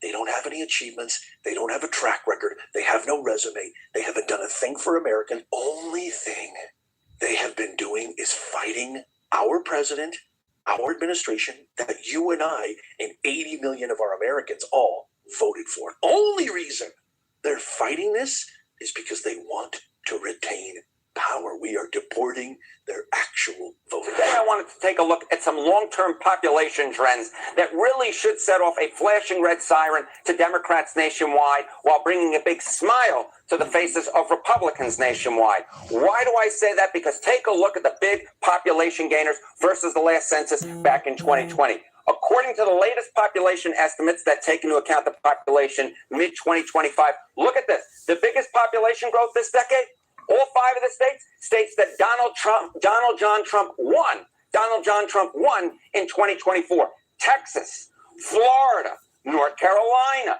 Georgia, and of course the great state of Arizona, where I spent my New Year's Eve. I love those folks out in Prescott, Arizona. These were the biggest gainers in terms of population compared to the 2020 census. Now, it's not just a red state boom. This is what we're looking at. We're looking at a red state boom here, but it is not just a red state boom. We're also looking at what I would dare like and subscribe, everybody. Like and subscribe. Thanks for joining the chat. Appreciate it. And where are the people moving from into the red states? Well, they're blue states. They're blue states. Take a look here. The lowest domestic net migration this decade. All 5 of the states that were won by Kamala Harris in 2024. Look at this. California, Harris's home state. New York, where I'm coming from right now, of course. Illinois, New Jersey, and of course the great Commonwealth of Massachusetts, which is a bastion of blue liberalism. These are the states that folks in the United States are moving away from. And I just love my country, that's all. Mike. Propelling a red state boom.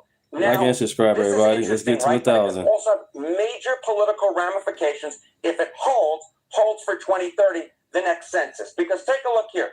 If in fact the 2025 population shifts hold for the 2030 census, look at this. Look at the House seat shifts by state. But remember, of course, we apportion the number of House seats depending on the population in each state. If in fact the 2025 population shifts hold for 2030, states that Kamala Harris won, they would lose 7 seats in the United States House of Representatives. The states that Donald Trump won in 2024, they would gain 7 seats. Now, this isn't just about the House of Representatives, right? It's also about the Electoral College, because the number of electoral votes that each state gets is equal to the number of senators. Each state, of course, has 2, plus the number of House seats that they have. So what would this mean for the House of Representatives? Well, if you remember back in 2024, right, it was all about, we were talking about the blue wall. If Kamala Harris could win the baseline Democratic states and then add in the blue wall states of Michigan, the Commonwealth of Pennsylvania, and Wisconsin, she would get to 270 electoral votes. But if all of a sudden we in fact have applying the 2025 estimates, the population estimates, to the Electoral College, the blue states plus the blue wall of Michigan, Pennsylvania, and Wisconsin would no longer be enough. Under the current estimates, you get to exactly 270 electoral votes, the minimum needed to win the Electoral College. If in fact you apply the 2025 estimates, look at that. You would only get to 263 electoral votes if you were a Democrat, which would mean a Republican victory. Now, of course, we're still a number of years away from reapportionment, right? We take the census come 2030.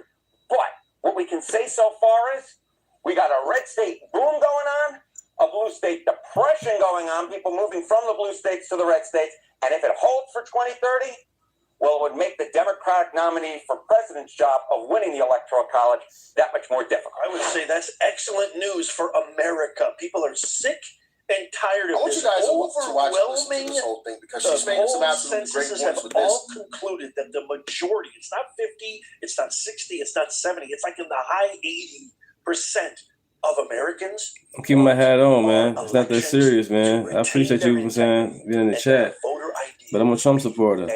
I'm not going to denounce that for a subscriber. That's crazy. 2024 did not win a single state, not one, that required voter ID. You guys remember what's happening in Fulton County?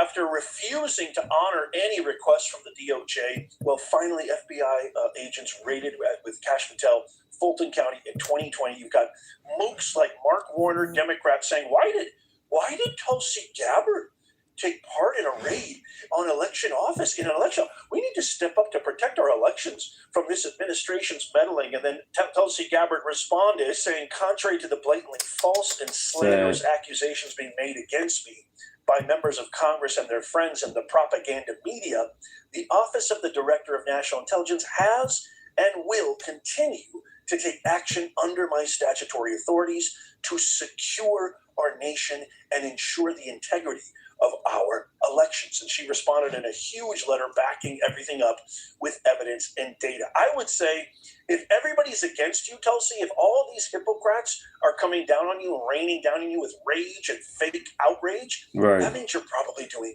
an excellent job. Oh, wait, there's more. I got a text message from Senator Dolezal, who we had on the show not that long ago. If you missed that interview, Right, only got two, the red one and the black one. Fantastic. Actually, I got three. The lead in the Senate committee that questioned Cash Money G, Fannie Willis, who made an absolute fool of herself, just proving that she is one of the most corrupt individuals to ever hold office. DEI kills everything, as a matter of fact, including comedy, if you watch the Grammys, because Trevor knows what's funny as a bag of rocks. Let's get there, you guys. Let's get to 1,000. Thank you. Breakthrough discovery. Watch this. All right, y'all. Yesterday, I made a serious allegation on the floor of the Georgia State Senate that Fulton County's voter rolls have been, and continue to be a complete mess. And today, we're going to bring you the receipts. Currently, in the state of Georgia, it is illegal to be registered to vote from anywhere other than your primary residence. Can't register to vote at UPS stores, can't register to vote at homeless shelters, can't register to vote under an overpass.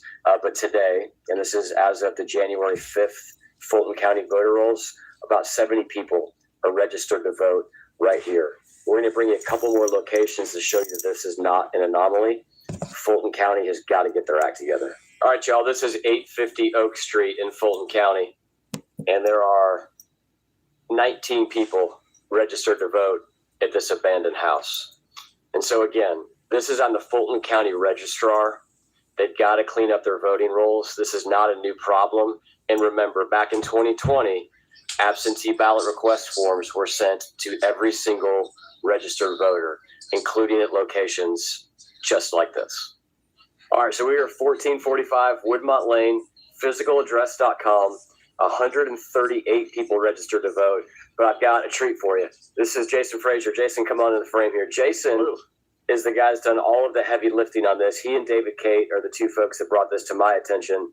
Jason, how hard was it to figure out that you had thousands of people in Fulton County registered to vote from illegal voting locations? You know, it's not that difficult. The hardest part is getting a copy of the voter rolls. I mean, not everybody wants to spend $485 for the statewide voter roll, but essentially once you get it, just sort it based on number of people who want address. And this one jumped real far out of the page because there's 138 people registered to vote here. And when we turn the camera, you'll see it's just it looks like it used to be a house, but now it's a commercial virtual mailbox. So I can't fathom there's 138 beds in that house, so they can't be registered to vote there. Here's the thing, Jason, that's really compelling to me. The county has every piece of zoning information. They know this is a commercial location. They obviously can do easy database sorting and searching. You also, though, have identified 1,000 people that were born in the year 1900 that are on the Fulton County voter rolls. You've identified a couple hundred other people that very much seem to be the same person, same name, same address. I'm sorry, same date of birth. Yeah. And tell us about some of that. Yeah, I mean, there are a lot of folks across Georgia who show 1800 or 1900 as their date of birth, which means what I've heard is that means they don't know their date of birth. If Fulton County or anywhere in the state, they don't know your date of birth, how can they be checking to see if you're a legal resident? And a lot of these, we were talking about the duplicates, they'll have two people registered at the same address with the same year of birth in slight variations of their names. So maybe it's Bob and Robert, maybe it's Bob and Bob.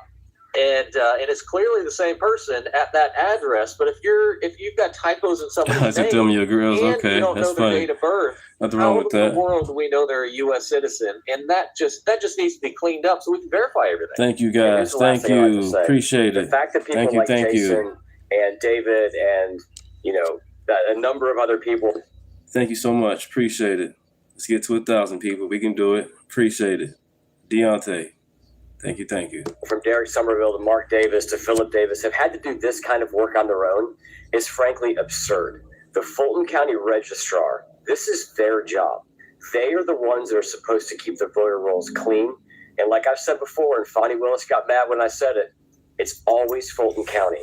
And Fulton County has got to get their act cleaned up. Jason, thank you for the work that you guys have done. Super, super grateful. Thank you. What up, Spark? How you doing? Thanks for joining in the chat. I think we're heading next to maybe a homeless shelter. But ironically, there's a I'm just sharing information. I'm a Trump supporter. You don't got to be one, but thanks for being in the chat. They've had as many as 2,300. How you feel about what's going on out here? And I mean, you can go right on their website. They don't have that many beds. This is the problem. All right, this is 477 Peachtree Street. There's 70 people registered to vote here. It's a homeless shelter that closed in 2017. All right, y'all, here we are, 2625 Georgia, Piedmont, another UPS store. 96 registered voters right here in direct violation of Georgia law. Not hard to find for us, apparently pretty hard to find for Fulton County. Isn't it interesting how none of these Democrats are talking about this? None of the woke media apparatus are discussing this. All they're doing is spreading propaganda and lies. And as I've said many, many times before, there's only one thing we absolutely must do. American people demand Senate Majority Leader John Thune bring a vote on the Safeguard American Voter Eligibility Act, and let's have proof of citizenship to register to vote. We have this one moment in history with Donald Trump at the helm, with a trifecta Republican government. I say nuke the gosh darn filibuster, pass law after law after law. Amen, Scott. I've been saying it for how long, y'all? We need to get rid of it. Obama did it in 2013. Plenty of other presidents have done it. The Democrats, if they win the House and they get seats in the Senate, they will definitely do it, and they will impeach our president. They will open up the border. They are ruthless. They don't give a rat's ass about anybody. They certainly don't care about the people who've lost their lives protesting for them against law enforcement officers doing their job. I dare you to find me one. Here's my question to you, because I know Democrats, you guys watch this show. Everybody watches this show, as you should. Hello, quite frankly, probably. Me and Melania, we watch him every night. He's the greatest. Professor Nez, thank you, Mr. President. I love you. Find me one.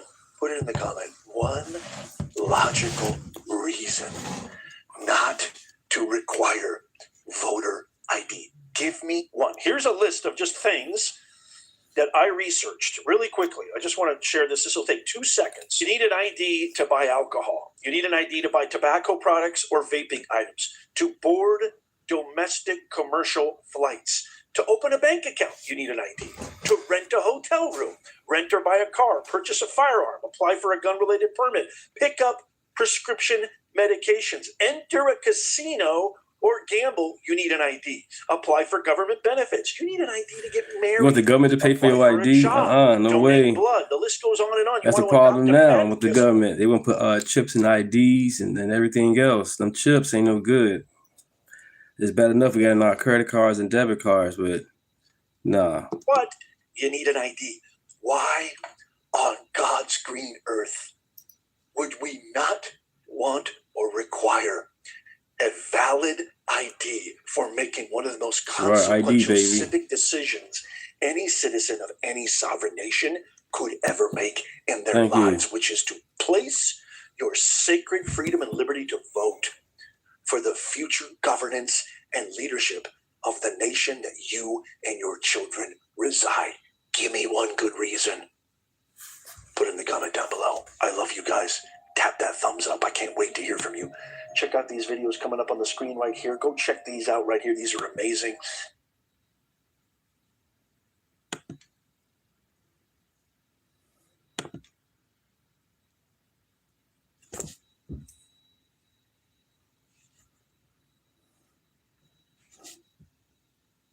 Well. We got to take a little trip back to Minnesota and the Leering Center. All right. I'm going to get to the meat and potatoes a little later, but I got a couple clips I want to show you beforehand, including this clip from a guy by the name of Nick Peterson and his Leering Center commercial. I'm sure you guys remember the Leering Center. It is the center that Nick Shirley exposed. This place, yeah. You guys remember that. We're going to get to that clip here in a second. But I want to play this commercial that obviously it's a joke. It's not a genuine commercial from the Leering Center, but check it out. Imagine your child leering math right here. Or perhaps leering science over here. Or leering the future language of Minnesota. Well, imagine no more. Welcome to the Quality Leering Center. At the Quality Leering Center, we strive for greatness, not only for your child, but more importantly, for our luxurious lifestyles, our terrorist friends overseas, and Democrat politicians right here in the U.S. To achieve that greatness, we follow the 5 fundamental tenets to success. Fabricate everything, receive government funds, act the victim, undermine the opposition, and deny, distract, demonize. All of our dedicated teachers are former Somalian pirates. It's all good. It's all good. Thank you. Appreciate it. No problem. IQ is equivalent to a school zone speed limit. Speaking of pirates, Democrats, members of Congress, and even Governor Walz fully support our business operations. Rest assured, absolutely no one will be held accountable. They don't just turn a blind eye for the sake of money. They crank their head 180 degrees and jam it up their own butt. At the Quality Leering Center, we recognize there have been an abundance of fraud scandals, coincidentally, right here in Minnesota, also involving billions in government funding and also run by Somalians. Therefore, to solidify your trust, we promise to lear from their mistakes and ensure your tax dollars reach the right hands. Promise to lear from your mistakes. Your toothpaste may not make it through TSA, but $700 million in cash, we can make that happen. Now, you might be wondering, I thought this was a daycare. What about the kids? That's all just politics. Now you're getting it. We know that you have plenty of options here in Minneapolis, but while other daycares receiving government funding are only open for 15 minutes a day, we're open for over 45 minutes Tuesday through Wednesday. And if that's not enough, here's some 5-star reviews from happy customers. Thanks, John Smith. Hey, if you're in the neighborhood, don't bother stopping by. And if you have any questions, please ask yourself this first. What happened to those who questioned Tim Walz's agenda in the past? For more information, please visit yourqualitylearingcenter.com. The Quality Leering Center. Leering made fun.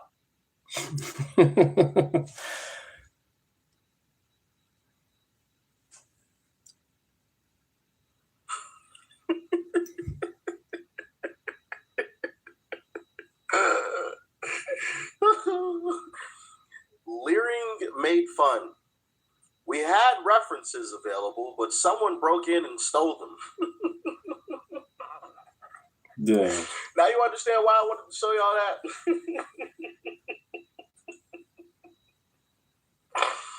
Oh man, obviously with the someone broke. So you got your ID. That's what's up from the 15. That's what's up. I don't believe it was the Leering Center. I think it was a different Somalian run daycare where the guy came out and said somebody broke in and they stole like the records. As if somebody's people break into daycares and steal child records. Like, come on now, bro. Right. Oh man. Anyway, let's double back to what like and subscribe, everybody. Thank you for joining the chat. Thank you for watching with me. Check it out.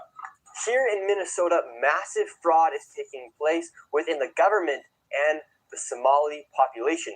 Here, this building alone, Quality Learning Center, is a daycare, yet they spelled learning wrong, and they said leering. This daycare alone in 2025 has received $1.9 million from the government. And the strange things about these childcare centers is there's no one here right now. It's midday on a weekday. If you were to try to go inside, it's completely closed and the windows are all blacked out. No one's working. Midday. Children should be in here. And this place is licensed for 99 children. And this is the outside. There's no windows, no nothing. And like I said, they literally spelled the word wrong on their sign. This is open and blatant fraud taking place here inside of Minnesota. The government is complicit with this. And this is just one of the hundreds of child daycare centers here inside of Minneapolis being ran by the Somali population. It's sad that it's happening here in Minnesota, and it stinks that it's happening, and it's being labeled on the Somali population. However, that's just the facts of what's happening here inside of Minnesota. $1.9 million for this daycare center that can't even spell learning right. Man, couldn't even spell learning right on the front of the thing. Crazy work, crazy work. Now, if you guys aren't familiar with, allegedly, you gotta say allegedly, how some of all of this stuff was working, here's a little explanation on how they were allegedly pulling some of this stuff off. Yeah, gotta carry that ID. Check it out. In order for the scheme to work, the daycare centers need to sign up low-income families that qualify for child care assistance funding. These surveillance videos are from a case prosecuted by Hennepin County. They show parents checking their kids into a center only to leave with them a few minutes later. Sometimes no children would show up. But either way, the center would bill the state for a full day of child care. This video from that same case shows a man handing out envelopes of what are believed to be kickback payments to parents who are in on the fraud. Where was the money going? I don't know exactly where it went, but in order for crazy stuff, man. Crazy stuff. My goodness. My goodness. Now, I want to play this clip from this young lady on the fraud and the data involved in all of this, because she kind of really breaks it down here into a way that makes it obvious that something was most definitely going on here. Check it out. The Math Ain't Mathin', Part 2. Today we're going to be focusing on the ABC Learning Center license number 1095850. This is located in Hennepin County, and they are licensed for 40 children. That means that's the maximum amount of children that the state will allow them to have in their facility. For 2025, this particular facility received $1,042,000 and some change from the state for the state subsidy money. That's tuition money only. The numbers that I'm going to talk about are in a hypothetical situation stating that their facility is maxed out with 40 children at all times, that every single one of those children that are attending that facility are receiving 100% state subsidy money is also pretty rare. Using that data, the maximum amount that they would receive at their center would be around $980,000. Thank you guys being with me. Hour and 42 minutes in. Thank you. Let's continue.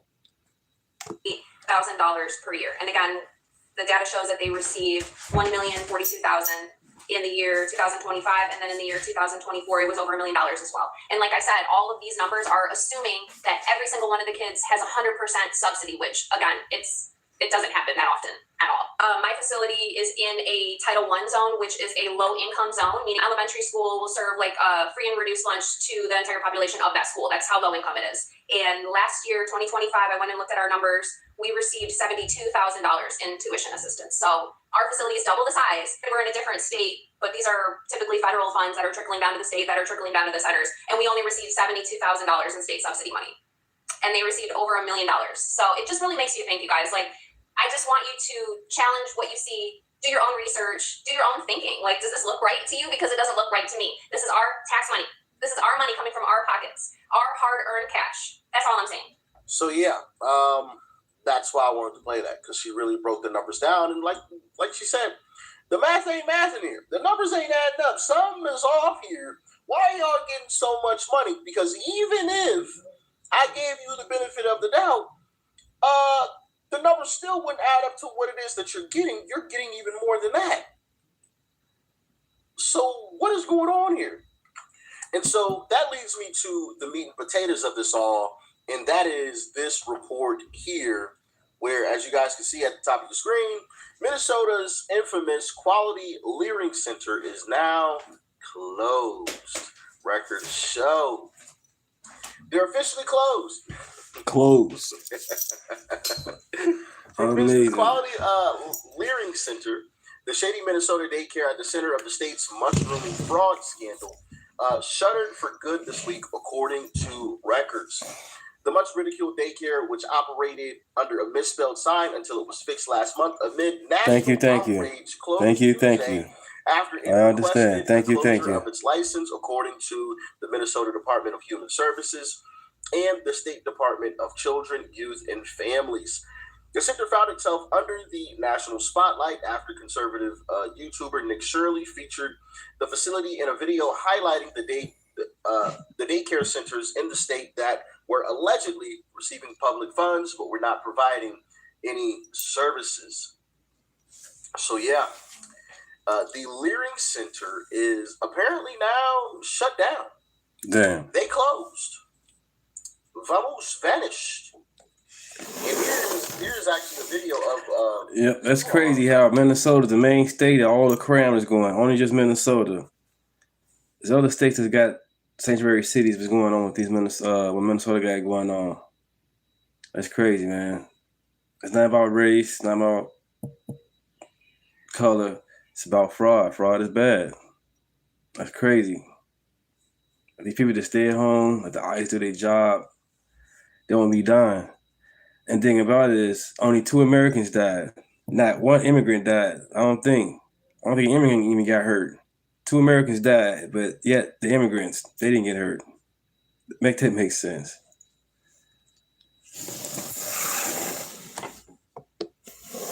I gotta stop doing that. Make it make sense, y'all.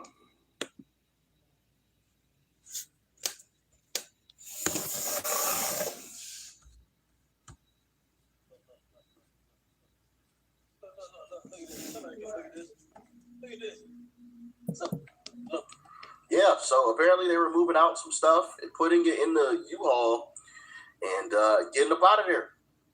They even took the sign down. I had a picture of the building. Here we go. They even took the sign down. No more Leering Center up there now. They are officially closed, ladies and gentlemen. Closed. Kind of interesting. I think we were on the right track with this. And what I think is happening is exactly what I had said previously, and that is there is fraud from the top down. Everybody knows about the fraud. It wasn't a secret. It wasn't something that, we just discovered this. Like, no, they're all in cahoots. And the money is going there in exorbitant amount because people are taking their cuts. At least to me, that's common sense, right? Because my understanding of daycares is that daycares have to be checked, right? They have to have somebody come in, check them out, make sure they're up to snuff, make sure they're up to date, make sure any new rules or regulations are being, adhered to. And if not, you got to shut down a daycare, you got to fix them, and then we got to come back and check, right? And so if that is the case, and you're going into these daycares on a regular basis because they're supposed to drop by randomly, as far as my understanding goes, they're supposed to drop by randomly, and you're not seeing kids every time that you're coming by. 618, how you doing? Thanks for joining the chat. What up? What up? It's spelled wrong, right? The records aren't even there. Somebody would have raised a red flag, but to me, it screams, "Oh, somebody checked it out." This is the way that I assume it went. One of the individuals that was supposed to go to these locations and check out the daycare. So you guys can let me know if you think I'm on the right path or if you how you think this all played out. One of the individuals that's supposed to check these daycares out, right, on a regular basis, randomly showing up, did that. They reported back to their superior and said there's most definitely fraud going on here. The superior started looking into it, was like, oh, there's a lot of fraud going on here. And it's obvious. Who runs that place? Who's the owner of that daycare? Oh, Somalians. They run that other place too that you just told me about that the fraud was at too, right? Those are Somalians too. Oh, I got to tell my superior now. And it climbs up the chain.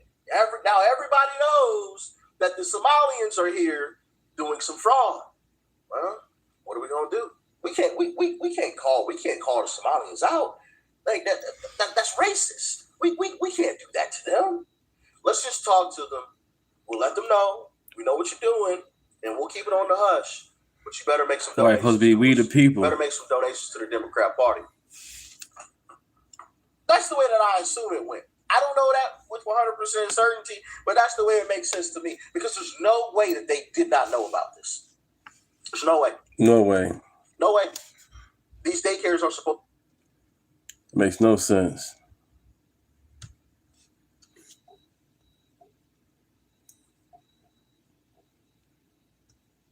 Is part of a group accused of using stolen patient data to build $900 million worth of bogus COVID-19 tests.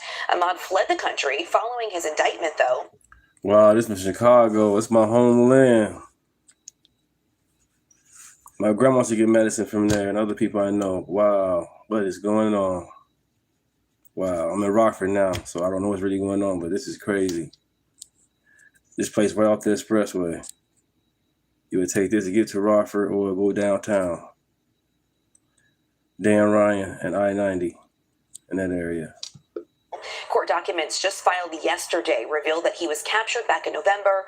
He remains in Serbia, but prosecutors want him extradited here to face charges. Oh, yeah, I know. We good, so man. We all good here. Fraud is being exposed on extreme levels right now. DOJ recorded $14.6 billion in healthcare fraud.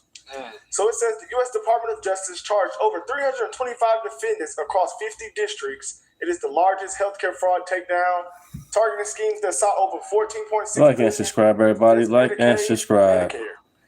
Operation Gold Rush focused on the network using shell companies, stolen identities, and foreign straw owners from Russia, Eastern Europe, and Pakistan to build $10.6 billion for non-existent items, urinary catheters. Now, what the hell is that? Thank you so much. Appreciate it. Can't pee, I guess. So, do you think that this could be one of the reasons that that the healthcare is so high? Yeah, it's one of the many reasons why healthcare is so high. Because it's billions. It's not like it's millions. It's billions. 14 billion. It also says authorities seized $27.7 million in assets and prevented $4 billion in improper payments, while recent charges in Chicago hit foreign nationals from hundreds of millions more in fake equipment scams. Wow. It was getting over. Bro. Taxpayer dollars. They were getting over. Imagine if Trump wasn't in office. This is absolutely crazy. Operation Gold Rush. So it says 324 doctors, nurses, and executives has been charged. Ooh. Jesus. U.S. citizens or all of them were foreign? That's a good question. It's a great question. But that guy was foreign right there. Yeah, with Serbia. Ahmed. With Serbia and Pakistan. 300 million.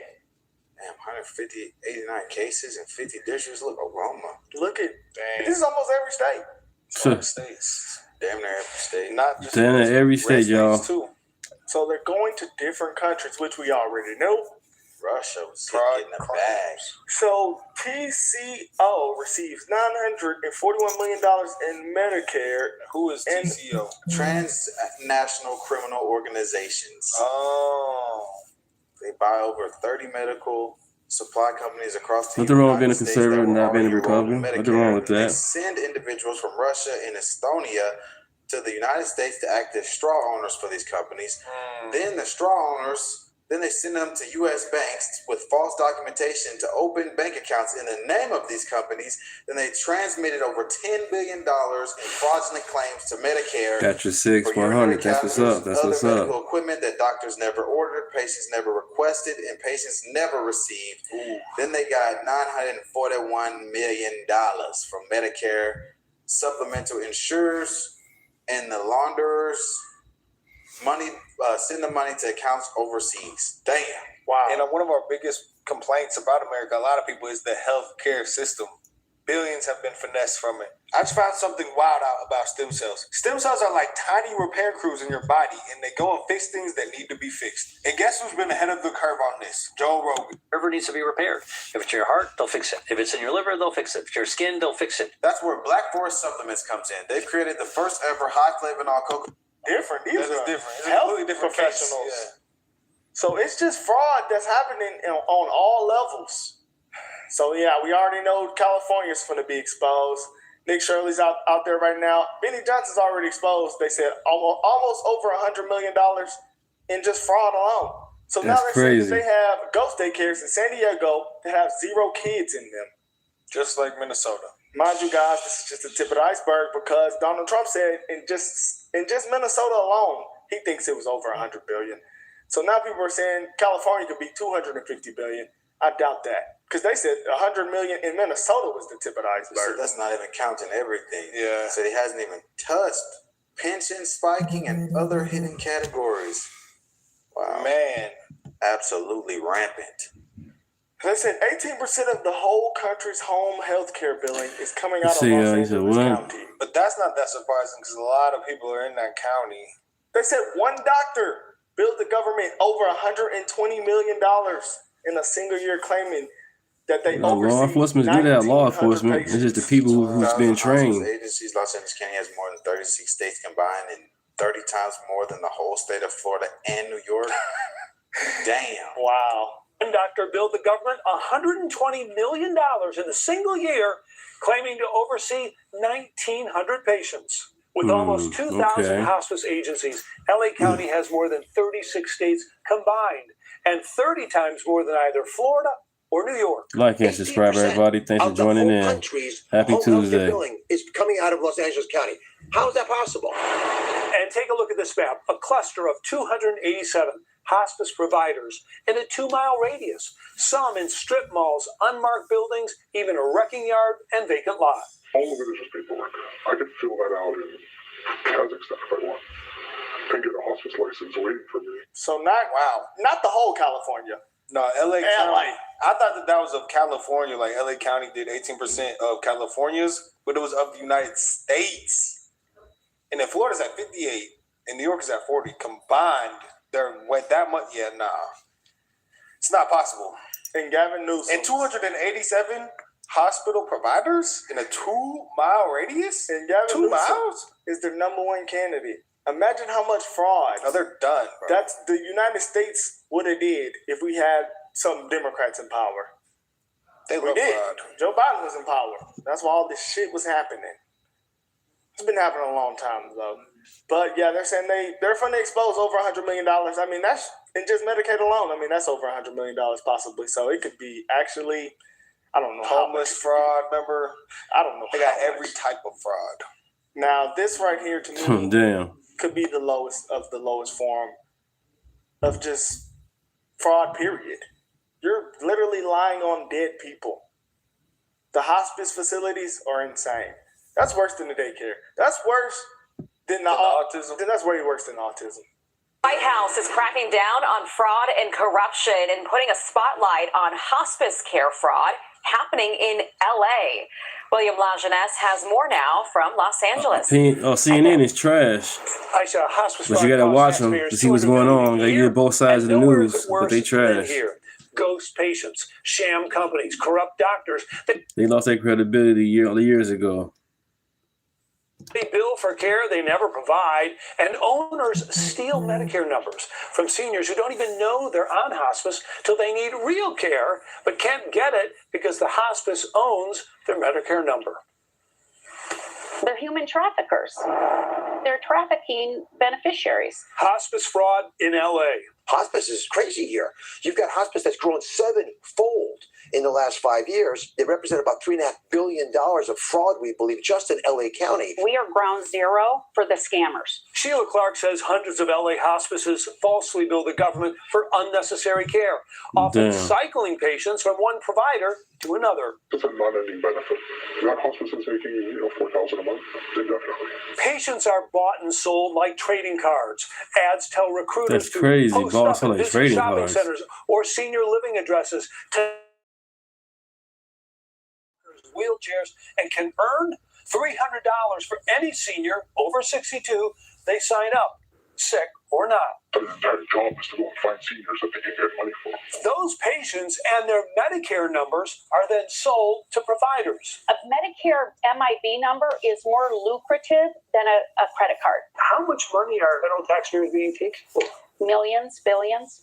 These are Russian Armenian gangs, mafia, that are leading a lot of these efforts, we believe, have been able to corrupt and work with doctors who are willing to lie. If you don't have the position, you don't have anything. What?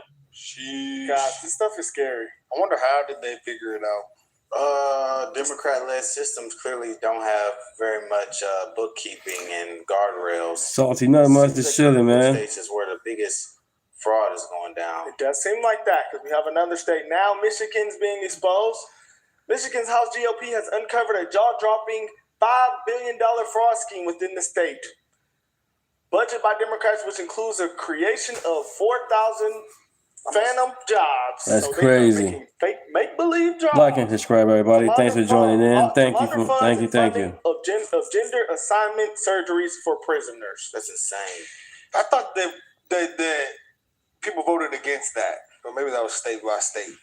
This is happening in Michigan. Think about it. America is the only country where you can get arrested, go to prison, and say, I want to become a female or a male and get a whole surgery paid for by the tax dollars of the citizens just because you're once.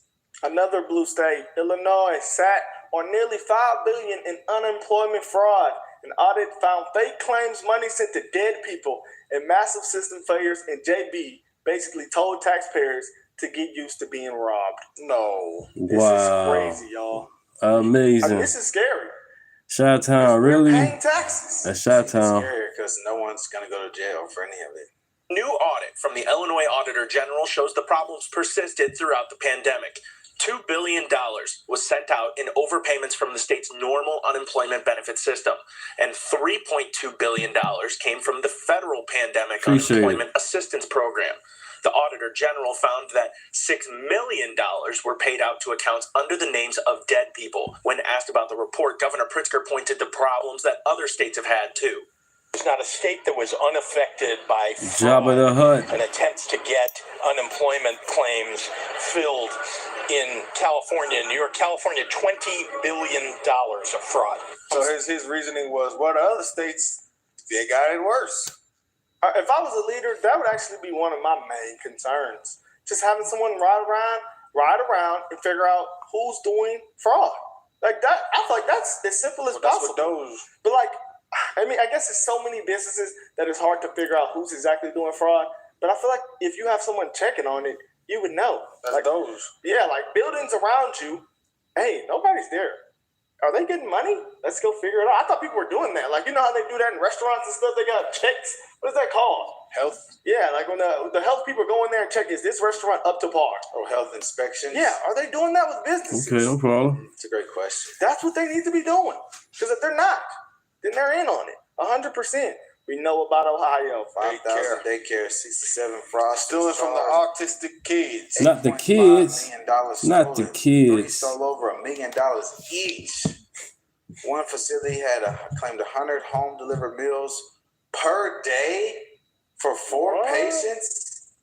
Total bill of $1.2 million. Wow. And DoorDash. Boy, they was DoorDashing. Man.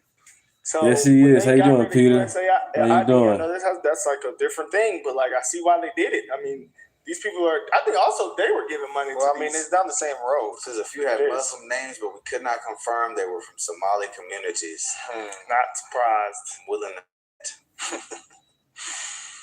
The gentlelady from Washington made a comment about people getting filthy rich. Yeah, that's exactly right. People are getting filthy rich.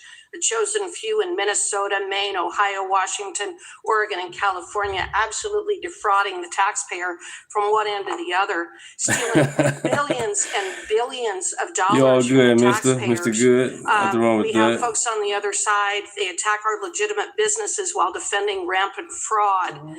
You know, the question that all you have to look at is, you ask the question, if 80% of the Somali community in Minnesota is on welfare, Why do they need the hundreds of businesses of childcare and for transporting people to various appointments? If they are on welfare, why in the world are they capable of sending millions of dollars every week back to Somalia?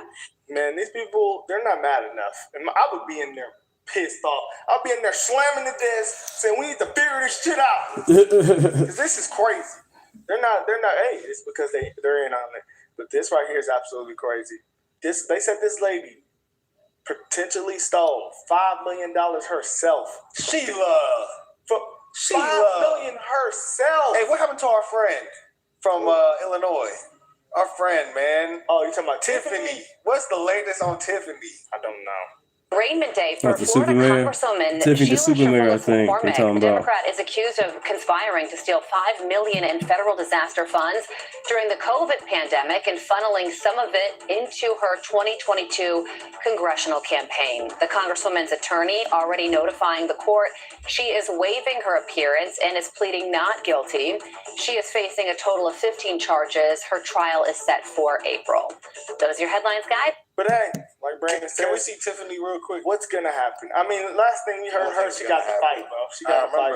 Nothing might not happen. But remember, man. she's being investigated by the FBI. Bro, Does anything ever happen to those people? I just feel like there was so much like blatant evidence with that they had to. Yeah, so another example, prime example right now. People are exposing it. Now, people say LC's not rich, but who knows? I mean, she's hiding her wealth pretty well. But people are saying, no, she's a millionaire. She was a bartender, turned millionaire. Bartender. They said she was in debt. I don't know if she had. I saw she was in debt $60K. Yeah, but people are saying she had $60K. So who knows? But now, I mean, how do you turn $60K into $30 million? Ayanna Presley, that's the bald-headed woman. So now, they said that when she came into being an elected official, she had $12,000 to her name. Now she's worth $8 million. I'm about to run. I mean, guys, this stuff is blatant. It's obvious. Oh, man. This clip right here. Chucky. Chuck Schumer. Wow. Like and subscribe, everybody. Like and subscribe. Let's get to 1,000. This is an anti-fraud amendment. All over where we go, people say, well, why can't you stop illegal immigrants or others from coming here? And the number one answer we give our constituents is when they come here, they can get jobs, get benefits against the law because of fraud. Thanks for joining in, Greyhound. Thanks for joining Florida in. has put together Like the and most subscribe. effective anti-fraud measure we can find without it changing the actions of the government one bit. And we find all this opposition. Ladies and gentlemen of this chamber, what I worry about is that this bill, which started out with good intentions, whether you agree with it or disagree with it, is going to end up being the same kind of thing that the public gets angry with us on. We say we're doing something, and we do nothing. Because every time someone makes a rational and small proposal to get something done, people say, well, what about this hypothetical, that hypothetical, etc. I urge support of this amendment. If you believe you want to stop fraud in immigration, you have no choice but to support this amendment. Gentleman's time has expired. What changed? How the times have changed. What changed? I think it was the dollar, man. People they're seeing money in their accounts.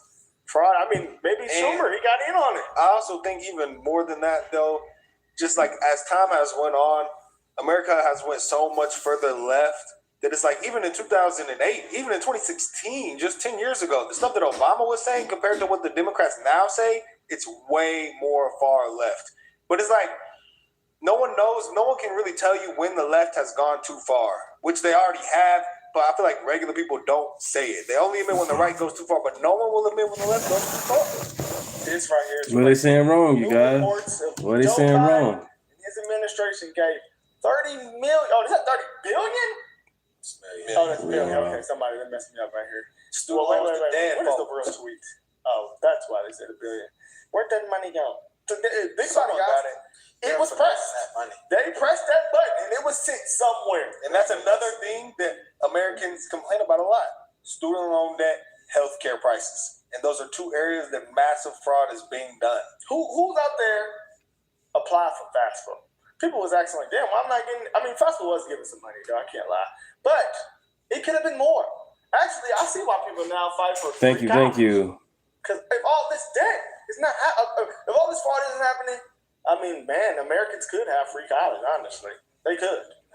Probably not, but but still, though, I mean, Okay, right, Salsa, you're right on that. Pocket taxes somehow.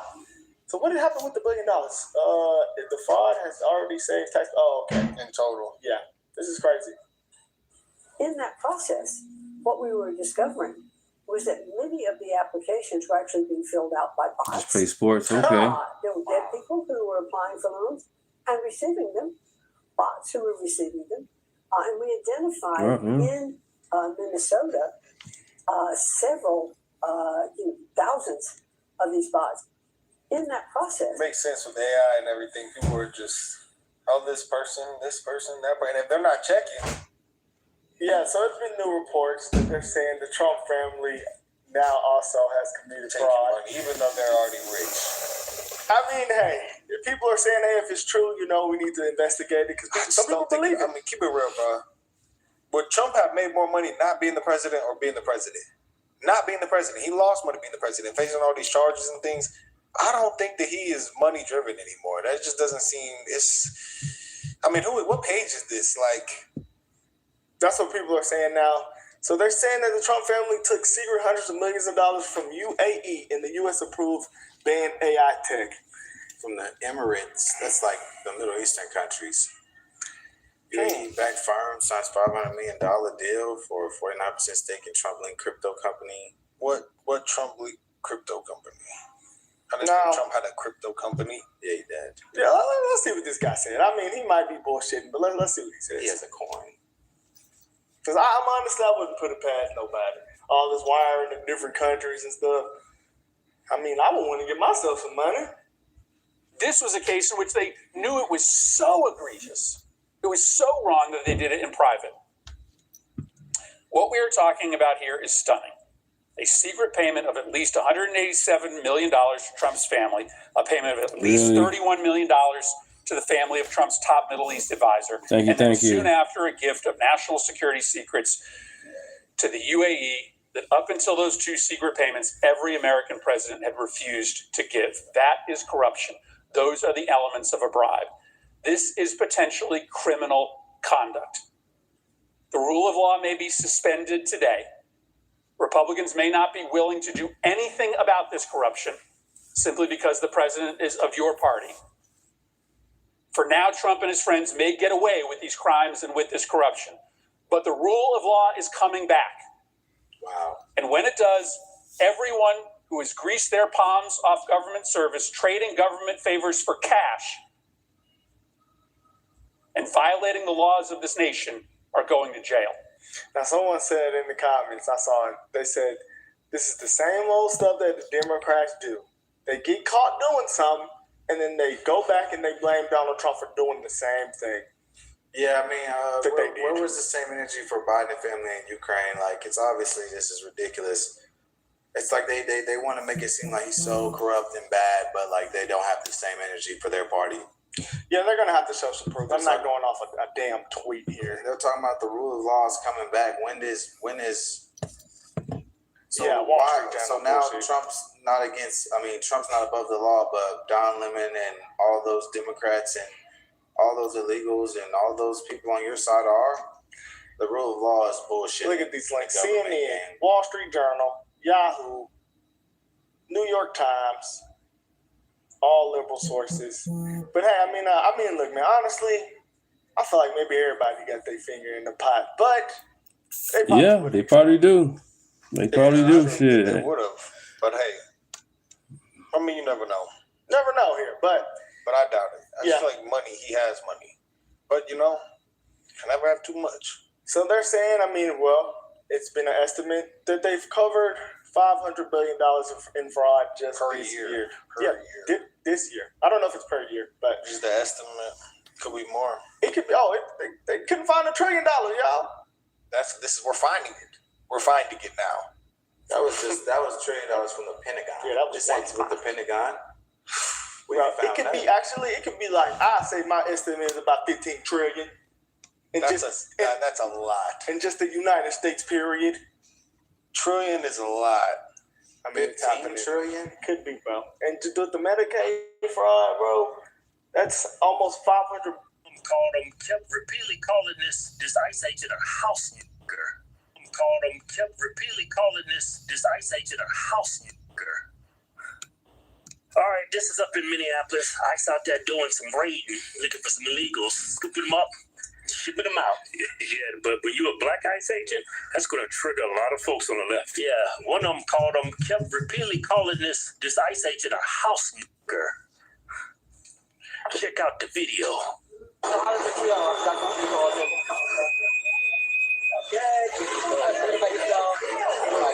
Families should be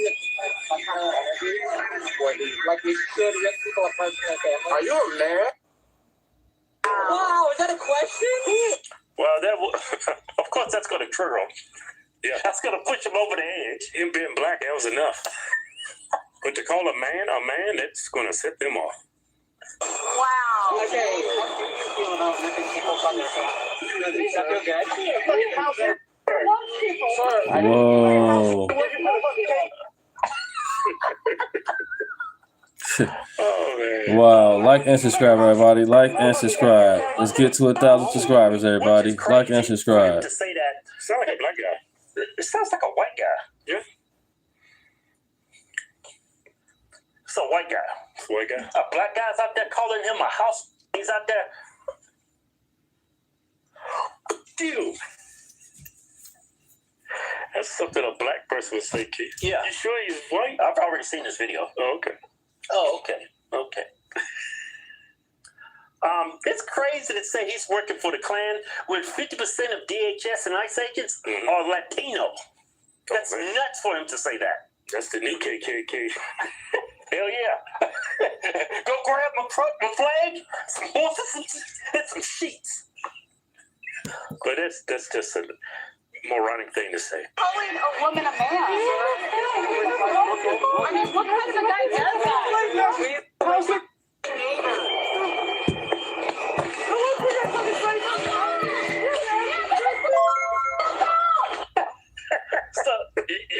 That's totally a white guy. These ICE agents are totally unprofessional. Damn. Flipping people off, calling women men. Come on, man. What? They unprofessional. I think for the moment it was called for. Yeah, but you can't stick to that level, man. He's only human, Kelvin. No, man. He's out there doing a noble job, a dangerous job, and you got these batshit crazy white liberals out there calling him all these horrible names. Yeah, I know. But hey, man, you can't stoop to that level. You gotta keep the standards of ICE, of DHS. Yeah, go out there, stick your chest out. Don't let words bother you. Keep it burning and get the job done. You can't be doing this. So you can call the women men. Oh, you can definitely do that. No, man, that's unprofessional. Kevin, that was that's piss poor customer service if you ask me. But so you playing those pronoun and games and all that? No. You know that was an actual dude presenting himself as a woman. Tell me something I don't know, Captain Obvious. Of course that was a man. But why you gonna take it down? You know? Well, they're mocking him. Why can't he mock them back? Don't stoop to the level. Keep your burn. The objective of today is to get the job done. That's the objective. You crazy as hell. I guarantee if you was an ICE agent, you would have got arrested yourself a long time ago, beating the hell out of people for no reason. I would have got fired on the first day. Yeah, but look, check out these idiots, man. Yeah, watch it. I'm giving a warning. A warning for what, sir? A warning for what? Warning, quit calling our vehicle. Because we're conducting law enforcement operations. Yes, and we're allowed to film you doing those law enforcement operations. We still have a First Amendment, sir. We are not impeding your operations. We're merely filming them. Now you are interfering with our operations. You do not continue to follow. We're press. We're press. We can follow you and film you. We're press. We have the right to. Are you trying to get rid of the First Amendment? Trying to get rid of the First Amendment. No. Hey, when y'all get shot or y'all get injured because you're too close, don't say they didn't try to warn you, because I would say things could get real hairy, and some could go wrong. Maybe it's not you per se. Maybe because it seems like you're just following and being peaceful about it. And you think they're being peaceful? But they're not being combative. Yeah, that's what they keep. They're following them to obstruct ICE. They're not there being journalists. They're there to cause problems and what I'm trying to say is maybe they're being peaceful, but somebody else come into the situation and turn it into something that's not peaceful, and then shots are fired and you get hit with a stray bullet. Perfect example: Renee Good and Alex Credit. Those people found they could have got seriously injured or even shot around who was around them, right? All right, but also there's a billboard, right? They put up in San Francisco about the Super Bowl about ICE. Yeah. Check this out. A new digital billboard at Fisherman's Wharf in San Francisco is evoking mixed reactions. It made me sick to my stomach. It's an ad that shows support for ICE. You made her sick to her stomach. Are you serious? I don't have a problem with them. The billboard reads, Defensive Player of the Year, ICE. A group that calls itself American Sovereignty is behind the billboard. We tried to reach out to them to learn more about their motivation, but have not been able to reach anyone. Their motivation? They stand with the men and women in blue. Yeah. Showing them that they have people backing them, that there's a lot of people that support them. Right. Everybody else is calling them Nazis and calling them the Gestapo and making their lives a living hell while they're working. That's why they're doing it. Those billboards are not cheap. Yeah.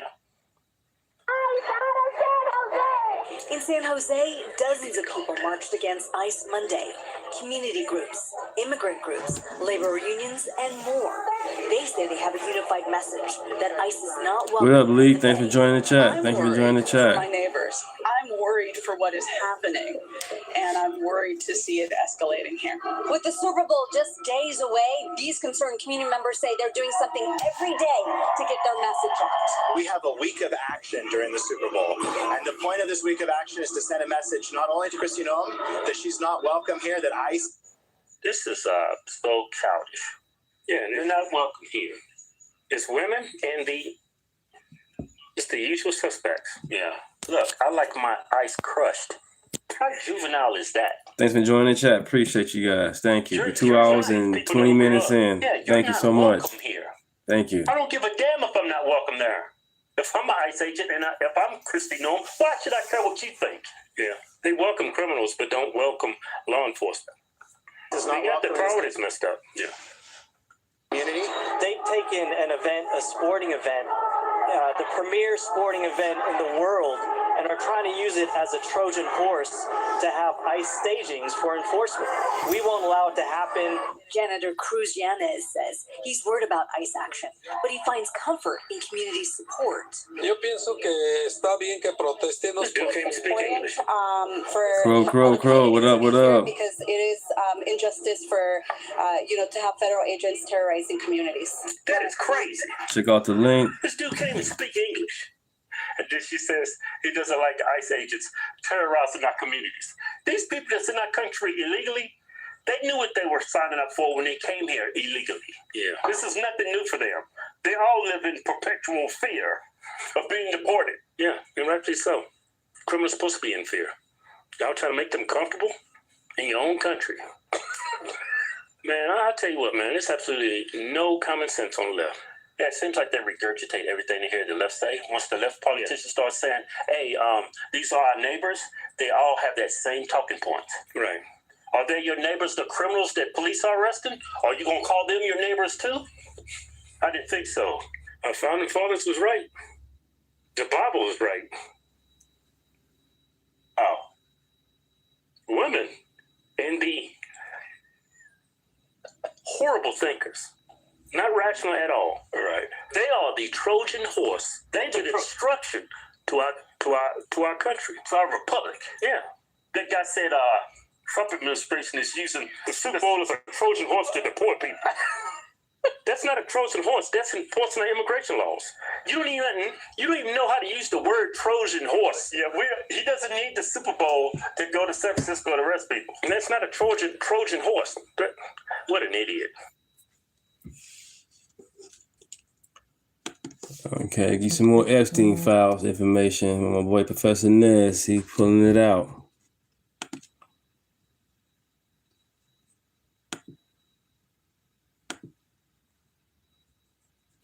It's time for Lefties Losing It. About it. And it has to do with Bill Gates, Epstein, JP Morgan, basically bonkers, bombshell after bombshell, which includes some of the most elite, powerful people on planet Earth. Also, Melinda Gates has responded to the latest, which I shared a couple of days ago.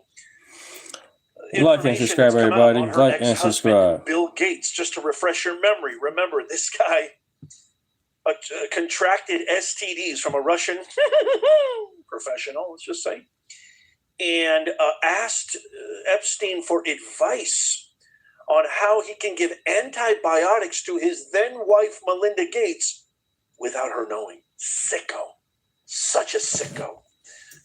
She has finally responded, and she doesn't mince words.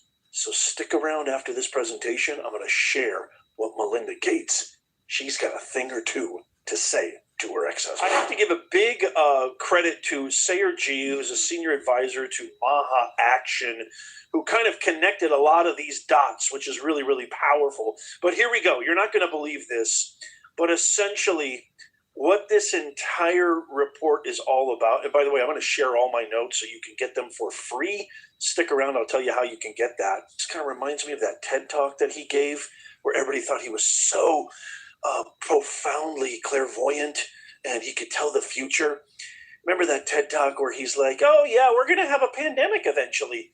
This makes this even sicker because, guys, I think the entire pandemic was not only planned, premeditated, architected, but perhaps was some kind of a business model for these guys that they planned on implementing for decades to come.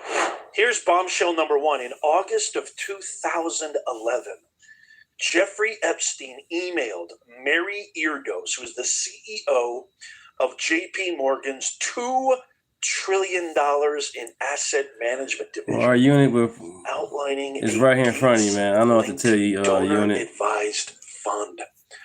Her instruction, quote, however, we should be ready with an offshore arm, especially for vaccines. The CEO of JP Morgan Asset Management didn't flag compliance. She asked for answers before the 31st. She got them the same night from convicted offender Jeffrey Epstein. Second big bombshell. This is like the quiet part out loud. Same month, same email chain. Epstein writes to Staley and Eardos, quote, the tension is making money Jesus the way. From a charitable Jesus org. Christ Therefore, the is money-making parts need to be arm's length. You can see that in the highlighted area.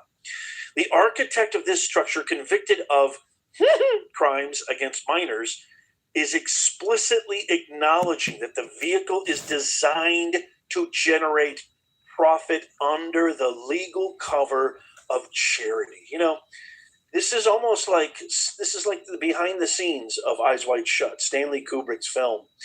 It's like you're finally getting a true glimpse of what the top 0.00000.1%, which is essentially, as George Carlin put it, the people, the owners who really rule the world and give us the illusion of choice.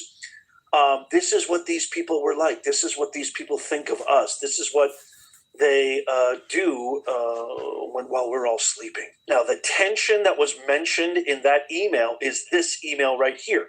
Donor advised fund could tie to initially just to the Gates program, minimum gift $100 million. It could then be opened up later. It will be the largest foundation in the world. And he goes through almost like a corporate structure kind of concept, designing the board and assets and where the money's going to go, what's it going to be called. I mean, you can see that Epstein definitely has his financial acumen, bar none, and it kind of explains a lot about how this guy climbed the sort of influential ladder with his financial knowledge. Next, bombshell number 3, pandemic as an investment category, May 2017, 3 years before the Rona. I have to use these code words. I don't want this video to get taken down, but you know what I mean. C19. Boris Nikolic, Bill Gates' chief science and technology advisor, emails Epstein and Gates about donor-advised funds and writes, quote, "It might be a great path forward for some key areas such as energy, pandemic, etc." Pandemic listed like energy as standing investment vertical, not an emergency, a portfolio strategy. Bombshell number 4, the parametric trigger. January 2017, an iMessage thread from Epstein's phone. An associate lists career options, and one stands out.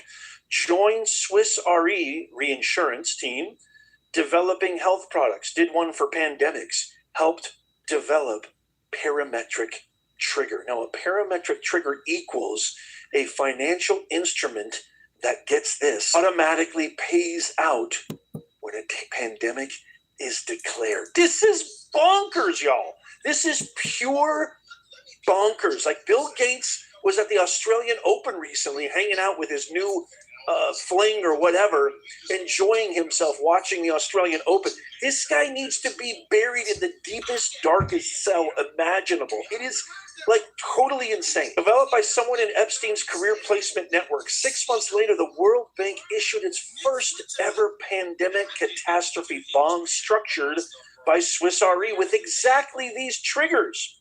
So Rona was a listed peril. And I also link here the actual file. So if you do download my notes, which I'll give you for free, actually, I'll just tell you right now, they're in the pinned comment and in the description and show notes below.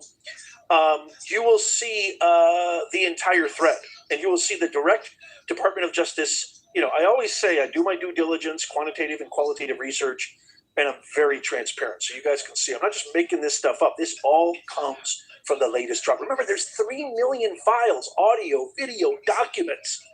I mean, that's why I'm just trying to do my best to sift through, but nobody's talking about this. I got so much more to come, and I've got an entire playlist, if you don't know, where you can really get caught up on everything that you may have missed. You can binge watch that, this weekend or whatever. But there's the link right there if you want to check out the entire text thread. Okay, bombshell number 5. Gates requested Epstein in writing on August 8th, 2013. Right, keep us safe. That's all you got to do. Keep us safe from the foreigners. After Epstein's conviction, an agreement letter addressed to William H. Gates states that Gates, quote, specifically requested, end quote, that Jeffrey Epstein, quote, personally serve as the representative, end quote, of Boris Nikolic. Gates waives conflict of interest, provides broad indemnification in writing. He had access to every law firm, every advisor, every institution on earth. He chose a registered offender and put it on paper in writing. This guy is demonic. Bill Gates is as evil as they come, y'all. And I also linked down there the direct Department of Justice file. If you download these notes, you can see. So let's just summarize this, shall we? Okay, but just really quickly, I have to share this because this has helped so many people. Our new partner chapter is the easiest, most convenient, most straightforward way for you to solve all your Medicare problems. This is a free service, absolutely free. Call that number down there if you or anybody you know has any issues with Medicare. They are completely independent, unbiased. I rarely do sponsor. Call this number, 656-218-0931. Check out this testimony from our very own Teresa. Just got off the phone with Chapter, was able to save over $1,000 a year by calling them. Thanks, Professor. Yeah, Bush was bogus, I don't want man. to toot my horn too much, but I know some people who've saved a lot more. They're free. Go check them out. This is why I partner with them. Again, that number, I need my glasses, I'm blind, 656-218-0931. Vaccines as capital strategy. Internal JP Morgan emails from 2011 show Jeffrey Epstein advising the bank's most senior executives on how to pitch a Gates-anchored donor-advised fund, insisting the presentation include the phrase, quote, additional money for vaccines, and directing the creation of an offshore arm, quote, especially for vaccines, end quote. Pandemics as a funding vertical. I can't believe I'm saying this. A 2017 email thread. I mean, this is like global demonism at the worst level. I mean, these guys put the vil in evil. I can't even believe it. I need to catch my breath. 2017 email thread between Epstein, Gates, and Boris Nikolic names, quote, pandemic, end quote, as, quote, key area, end quote, for donor advice fund structures 3 years before the pandemic. Pandemic simulation as career currency. A January 2017 iMessage thread from Epstein's phone shows an associate listing, quote, pandemics. Just did pandemic simulation as a professional credential while simultaneously discussing career placement into Gates's private office, Boris Nikolic's Biomatics Capital, Merck's vaccine team, and Swiss Insurance pandemic reinsurance products. Crisis as an investable asset. Can you imagine profiting off not one, not two, not thousands, not hundreds, millions of deaths? Like and subscribe. Oh boy. A Gates Foundation briefing describes the Global Health Investment Fund as a, quote, impact investment vehicle targeting 5 to 7. Now it's making a lot of sense why they didn't want this stuff to come out. Return on drugs and vaccines backed by a 60% principal guarantee. I mean, that's insane. Simulation as technical deliverable. A 2017 internal scope document from BGC3, Gates's private office, lists, quote, strain pandemic simulation, end quote, alongside neurotechnology and national defense applications. The Pandemic Preparedness Network, a 2015 Gates Foundation letter, confirms pandemic preparedness. 2015, that's 11 years ago. Coordination with the International Peace Institute, that's 5 years before the Rona.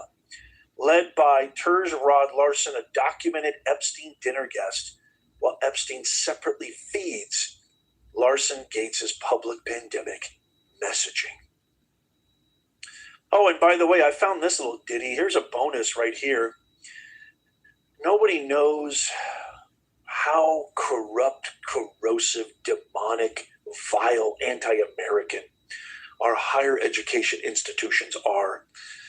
When the whole Claudine Gay and UPenn and all the presidents were basically supporting campus terrorism. I remember in that big trial, I did a huge video on it over 2 years ago, or maybe it was 2 years ago. I said, nobody knows these people better than me. Obama, Kamala, they're all academics in sheep's clothing. Well, if you don't know who Martin Nowak is, he is a Harvard professor. Okay, Salty, and okay. Martin Nowak, there was a recent file, an email that he sent to Ghislaine Maxwell. The Truth. What's up, True Blue? I think is a True beautiful Blue. Thanks for summation joining to in. this entire presentation I'm giving you Like today. and subscribe, everybody. And Thank here you. is the email that Harvard professor Martin Nowak sent to Ghislaine Maxwell, and it's as eerie and bone-chilling as it can get. Dear Ghislaine, many thanks again for your amazing hospitality. I'm very sorry I caused you so much worry and that I spoiled this day. I'm so happy that I did not unalive anybody. I can't say it, although they'll take the video down. My perspective of life has changed somehow. Lots of love, Martin. I'm so happy that I didn't what? Anybody? What the? Where did that come from?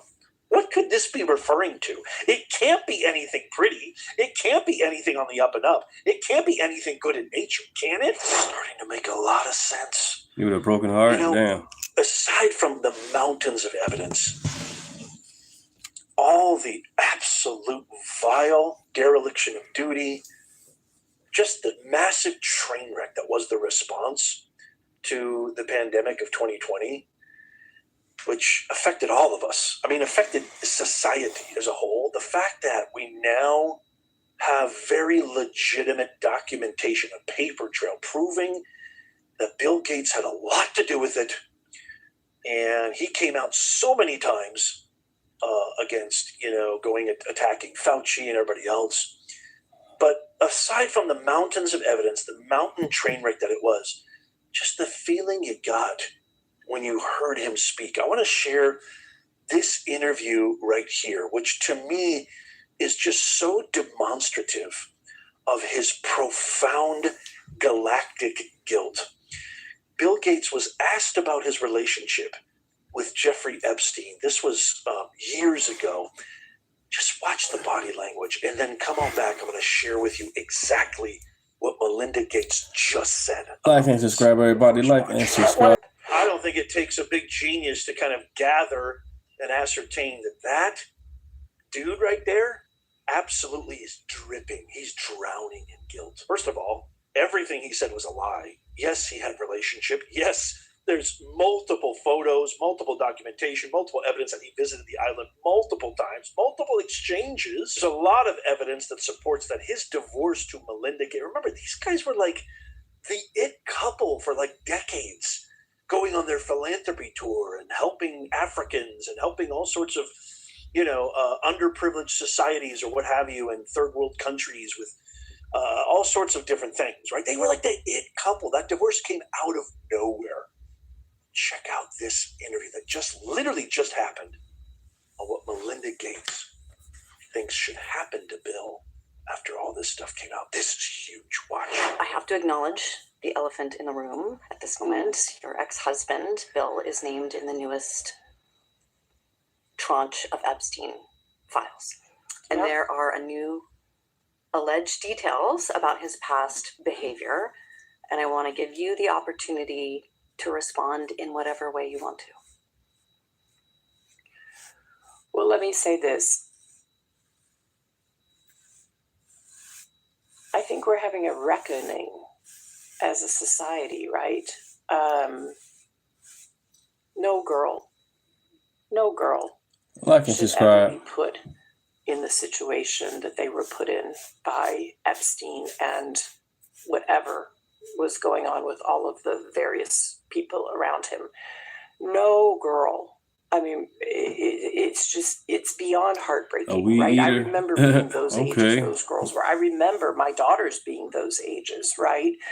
So for me, it's personally hard whenever those details come up, right? Because brings back memories of some very, very painful times in my marriage, but I have moved on from that. I purposely pushed it away and I moved on. I'm in a really unexpected, beautiful place in my life. So whatever questions remain there of what I can't even begin to know all of it, those questions are for those people and for even my ex-husband. They need to answer to those things, not me.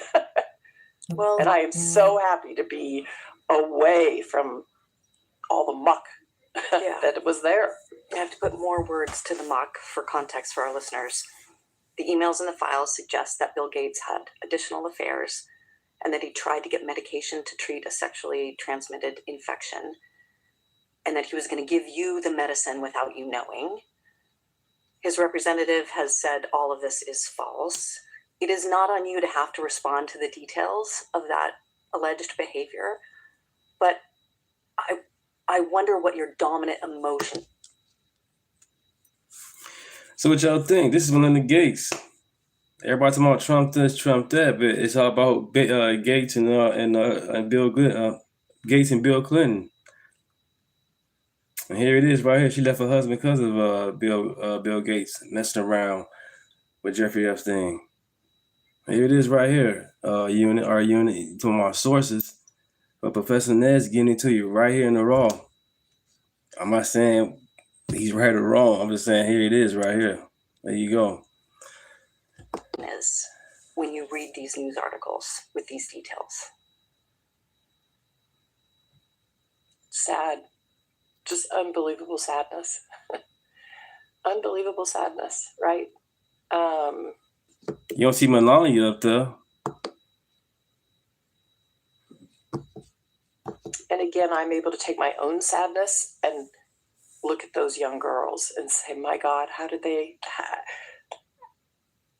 that happen to those girls, right? And so for me, it's just sadness for, I left my marriage. I had to leave my marriage. I wanted to leave my marriage. I had to leave I felt I needed to eventually leave the foundation. So it's just sad. Damn. That's the truth, right? And it's kind of like, at least for me, I've been able to move on in life, and I hope there's some. Yeah, I'm very justice stupid, for the Justice. now Thanks women, for right? You see asking. them standing up in front of Thanks for microphones joining the in chat. DC. Appreciate it. What they went through is just. So you call me stupid. So what's your opinion, Justice? What you got Here's my going question on? to you guys before we get out of here. First of all, Jump right in, call me stupid. That's appreciate it. Thank you for that. So what's your opinion in the chat? You can call me a name. What you got going on? How you doing? Name is Deunta. Thanks for joining the chat. if you want a free copy of my notes, again, the link is in the pinned comment and in the show notes, but you can download it for free. It doesn't cost you a thing. You can check it all out for yourself. Here's a question I want to get an answer, and please let me know what you guys think. Accountability. Are we going to see people like Bill Gates get arrested? Clintons, actors, Hollywood actors. What up, Mark?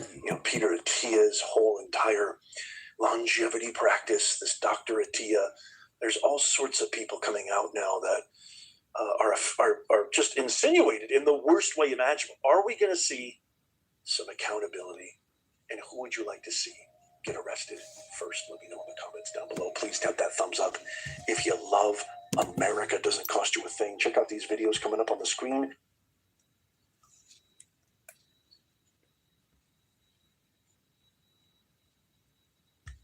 So former Deputy FBI Director Dan Bongino is back on his podcast, and he's talking all about the Epstein files. There's a lot I want to say here. Let's talk about it. How's everybody doing? My name is Anthony Brian Logan, and today we got to talk about former Deputy FBI Director Dan Bongino coming back to his podcast and talking all about the Epstein files. Now, before I begin, I want to say, hey, Dan, welcome back to your show, bro. Welcome back. Now, I'm not a viewer of your show.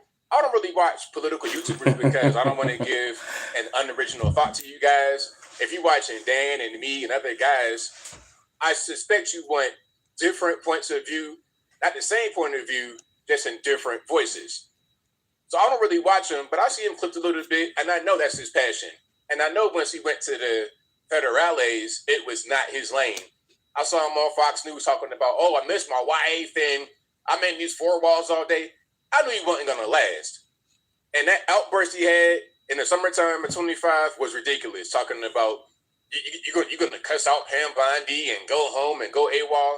It's like, bro, at that point, if you're going to do all that, just go back to the house. So I'm glad you're back in your comfort zone.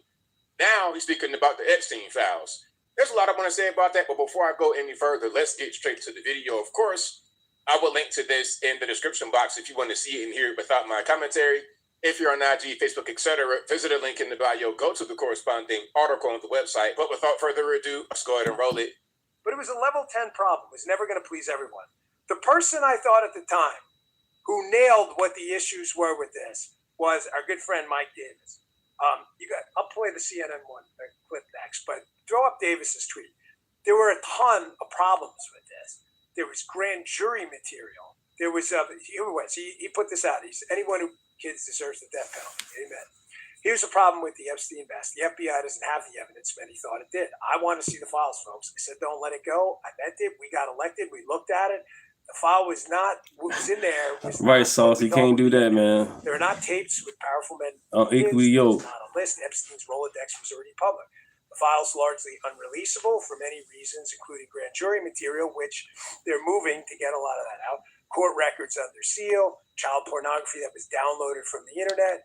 You can read the rest of it. Protection of victims. You obviously don't want victims' names out there. Here's another one. Keep that up for a second. Double or triple hearsay. You're seeing it now.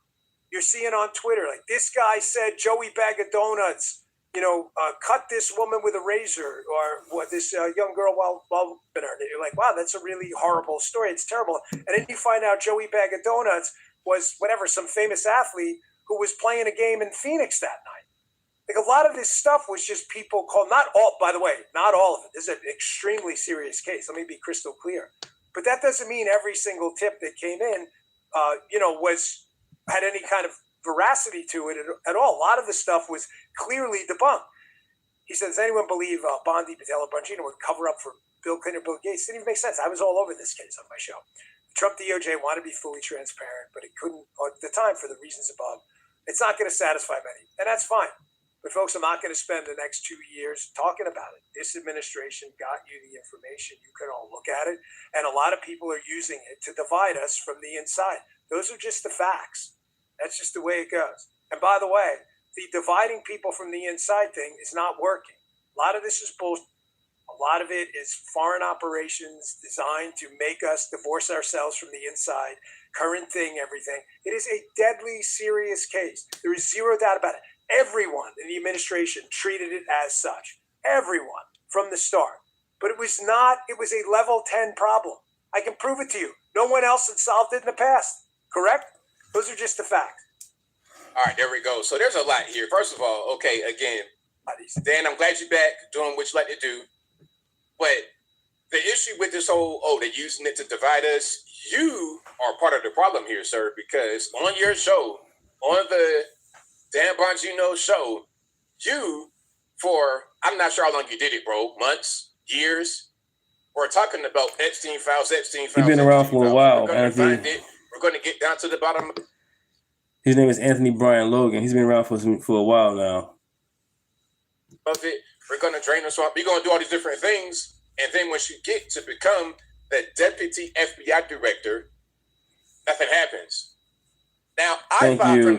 Let's get to 1,000. Thank you. Because Epstein been dead since 2019.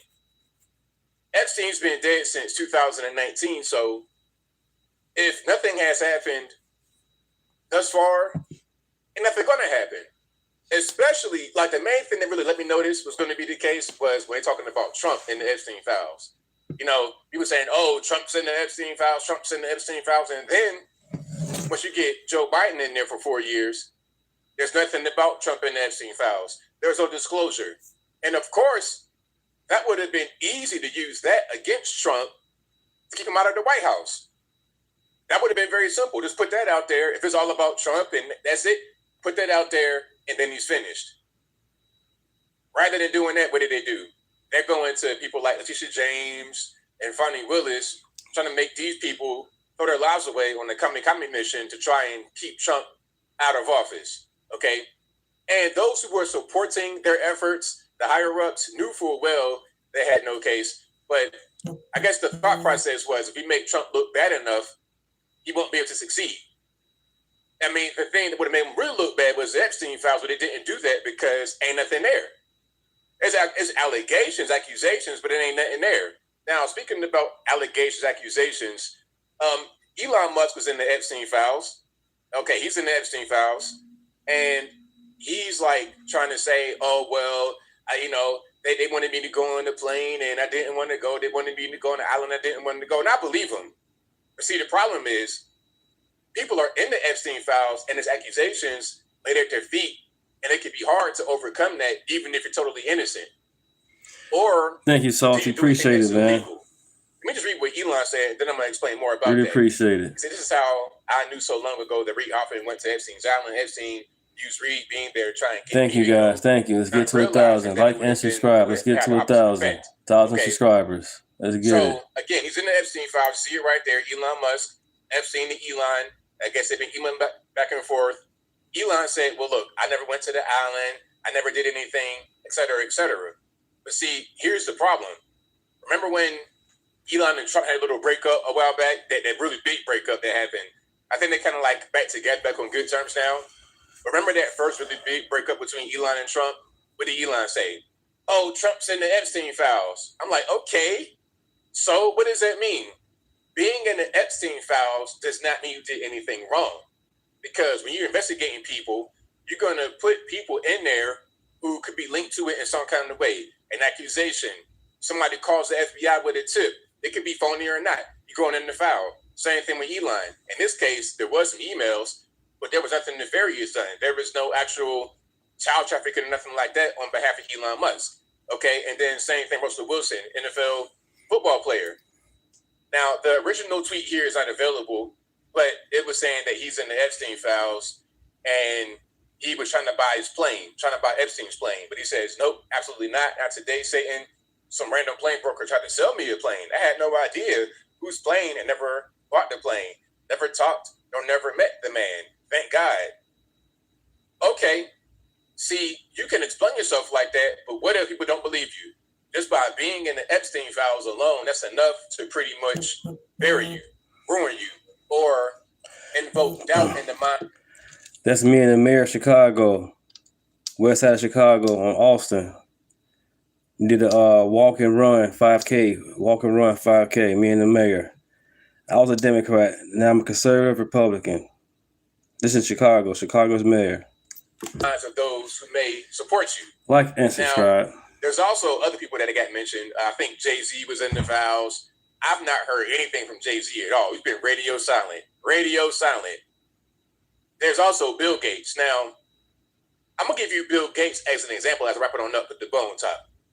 Bill Gates was in the vows, and one thing that came out was that he had been with some Russian hookers, I guess you would say. I don't know what the correct word is for the internet. He was with them, and he caught an STD and had to get something. Thank you, Salty. Appreciate that. Before he got to his wife, Melinda. Or he had to give it to Melinda so she'd be all right. Either way it goes, whether he caught the virus and gave it to her, whether he caught it and just had it by himself, either way it goes, why must I know that? Why must I know that? Of what relevance is that information to me? Did he do anything illegal? Was he with underage females, girls? If Bill Gates was with adults and they consented, why is that any of my concern? I can look at it and say that it's immoral and that it's gross, but is it illegal? Is he going to get prosecuted for that? And one more thing here. People say we got to have the Epstein files because we got to get the child traffickers locked up. Okay. Tell me the person who needs to get locked up. Tell me the person or the people who need to get locked up, specifically by name, and provide evidence. Not just an FBI anonymous tip, not just an email between people that has nothing illegal in it. Give me some actual evidence that says that person did this and they need to get locked up. If that's not presented, then what are we talking about exactly? I'm not really sure, but I think I'll leave that right there for now. And what say you? What's your opinion about the Epstein files and Dan Bongino's talk on it? Whatever your thoughts are, let me know in the comments below. You guys know where I'm at. From the beginning, I said, it ain't nothing really there. I mean, Epstein been dead. He already got locked up. So, I mean, there's nothing from him. Elaine Maxwell, she's locked up. I don't know what people really want. I think people want to use this against those that they may not like. And also people want to see, they kind of bloodthirsty. They want to see somebody get thrown in the penitentiary for 1 trillion years. But it's like, okay, in order for that to happen, you got to have real evidence, not just hearsay, not just an opinion, not just simply being mentioned in the same breath as Jeffrey Epstein. You got to have real evidence. It's not just enough to have an allegation levied at you, or again, being in some kind of connection to Epstein. That connection in itself does not make one guilty, innocent, or anything else. You got to have evidence. But whatever your thoughts are, please let me know in the comments below. And that's all I got to say for this video. If you like what you heard, please comment, rate, share, and subscribe. Peace.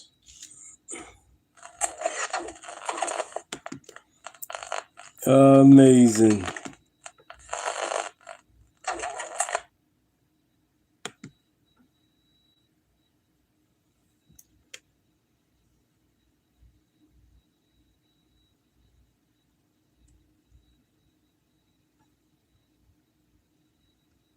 I guess I want to say I'm up here as a granddaughter of an immigrant. I wouldn't be here. You're British. What the hell are you doing virtue signaling over here? You don't know shit about what's going on over here. Did you not know what's happening in these streets?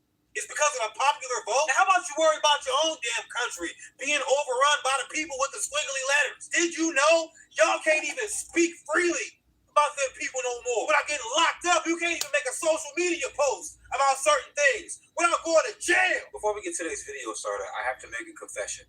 I always said to myself that if I was ever wrong, blatantly wrong, I would come to the internet and own it. And I pride myself in A, being funny, but B, giving y'all facts, cold, hard facts. And if I ever misrepresented anything, I would come to the internet and fess up. I thought this was a girl.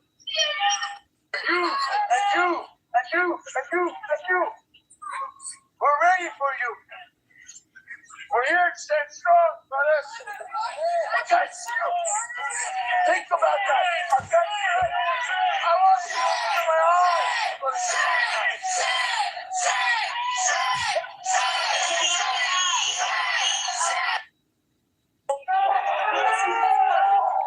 Oh my God. He blew his hand up. Ain't this about a bitch? So y'all. Right. And that's me and D Rose. From Chicago. That's me and D Rose. That's when I was a barber on Madison and Laramie, Adams Barbershop. Apologize. I will be a better journalist. But this makes it even funnier because, bro, what in the hell are you doing grabbing a flashbang grenade? You see, this is why these liberal women have a hard time finding men. These are your leaders. Anyway.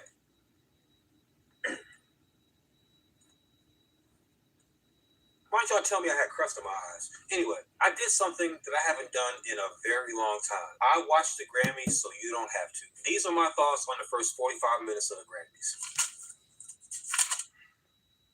I loved how they opened the show. No words, no nothing. Just Bruno Mars and some girl I had never heard of. Now, when I say things like that, I'm not talking shit. I'm 37, and I don't know a lot of people. And the fact that she on the Grammys mean that a lot of people know who this lady is. I just don't. I'm not talking shit. I'm just not finna tap dance around nobody's feelings. I don't care that much, for the record. It was an excellent, excellent performance, honestly. And it honestly reminds me of why I've never been to a concert. My favorite... That's me and Paul Gasol. Shoveling snow. I was kind of fat back then. That's me and Paul Gasol. My favorite artists have always been rappers. My favorite songs have always been rap songs. Do I want to see these people perform live? Hell no. My favorite rapper has always been Lil Wayne. I would not pay any amount of money to see Lil Wayne live. And I mean that with all due disrespect. Thank you guys. Thank you so much. Thank you. Let's get to 1,000. Like and subscribe. Best rapper I've ever heard. Terrible live. Argue with your mama about it. I'm not sorry. Trevor Noah was the host. I thought he was pretty good so far. Mind you, this is the first 45 minutes. He was going around doing his thing. I have no complaints about Trevor Noah. I like Trevor Noah. Just because somebody's liberal leaning and I'm conservative leaning does not mean I don't like somebody when they're funny. I'm not a liberal. I don't throw people away when they're the opposing party. Excuse me. So he was going around talking about people who were there. Then they got to Justin Bieber. And I honestly believe Justin Bieber does not enjoy his wife's company. Like, not one bit. At all. I never see him smiling when he's around her. Ever. But when he's around literally anybody else, he smiles the biggest smile. Like, he's so glad to be away from her. Sabrina Carpenter, first of all, I have to say, she's a wonderful performer. Dance moves, she sings really good. The backdrop was great. The choreography is really good. She's an excellent performer. Now, let's get to this song she was performing. I think it's called Man Child. I'm not going to look it up, but it seemed like it's called Man Child. And it's about how terrible these men are, and they're pathetic. It's always a little body ass girl like that who's always talking about the trash men that they attract. Hold on. She literally said, hold on. I didn't choose them. They choose me.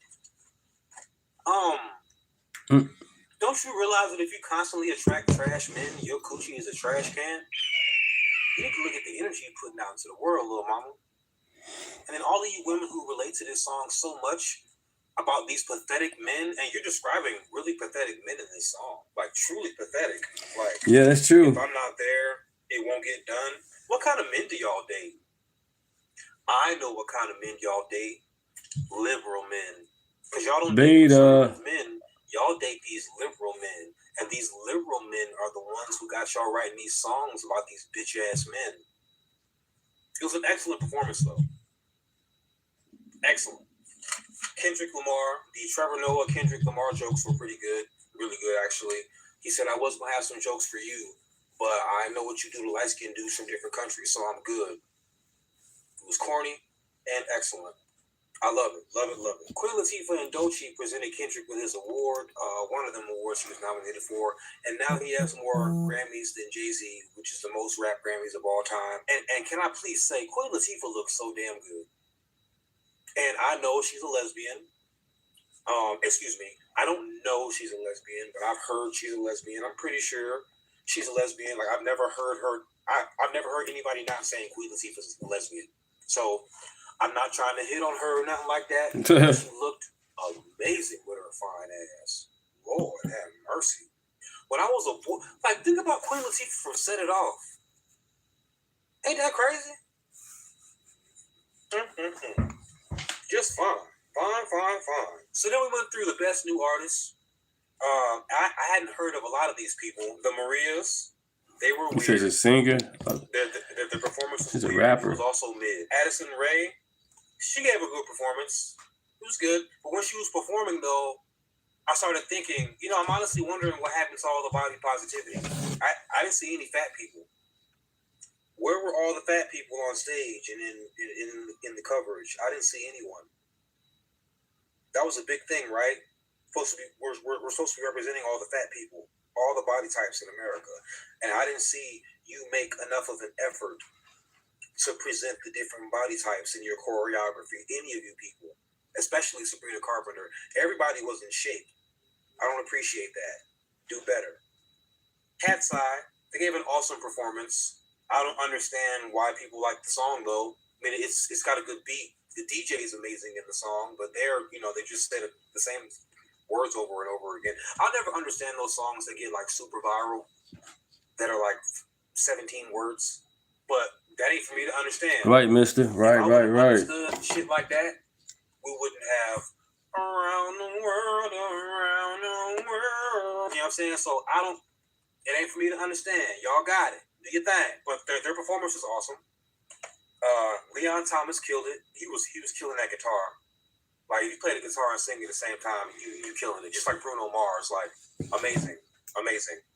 But it made me think about Lil Bow Wow. Because, Lil Bow Wow, he did a Leon Thomas Mutt remix where he pulled the joint out of a man's mouth on camera in a music video.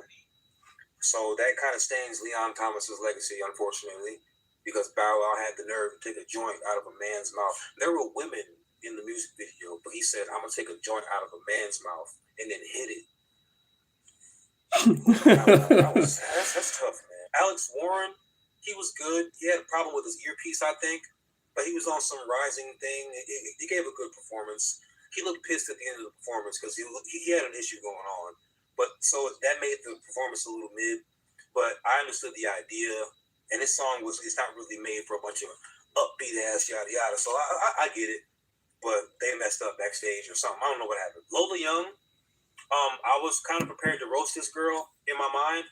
Her performance was awesome. She played the piano and sang that, I'm too messy, I'm too fucking clean. And I like that song. It's and she sings it with soul and passion. I became a fan, honestly, watching it. She was jamming.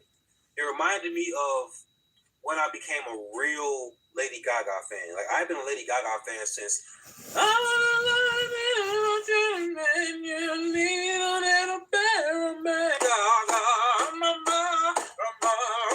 think about how much you had to be feeling yourself to put yourself in the lyrics. Gaga, ooh la la, want your arrow. She was in her banging that shit. But some performance, she was singing the paparazzi song she was playing a flaming piano. The piano was on fire. It wasn't Libiquita.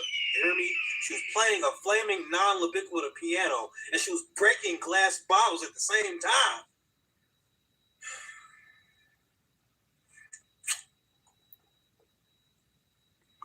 Amen, Salty. Amen. Can't tell me shit about Lady Gaga. I love that lady. Olivia Dean, her performance was super mid following the other ones. This dude named Somber came out, and he was a crop top wearing belly button, showing ass. He was glittery too. And the performance was mid. It's been like Olivia Dean and Somber, y'all was mid after what we had seen before.